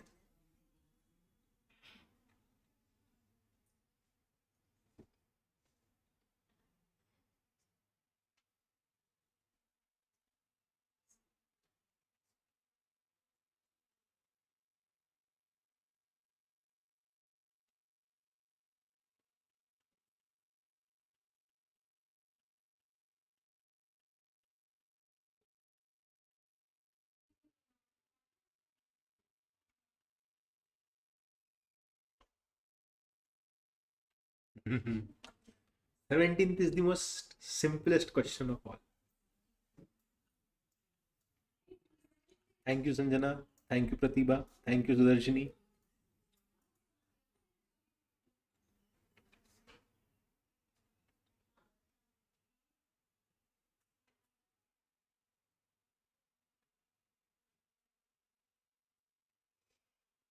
Everyone, should I give the answer?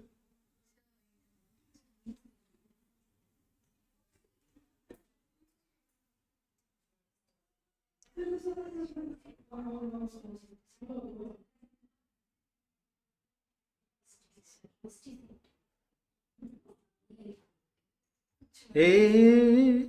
17th answer is option A. Disclosure of dangerous nature of goods. Correct? Because see, it was a chemical tin. You did not. Yeah, because then the lady inhaled the powder. You should have written on the packet that it should not be inhaled. Correct? So the answer is A. So in exam also these kinds of questions will be given. Yes, these will be given in exam. You are not giving exam based question because we aren't up to level. No, these are the exam level questions. 16th. M purchased a hot water bottle from chemist. The bottle burst and injured his wife. The chemist is liable on account of breach of implied condition as to quality or fitness.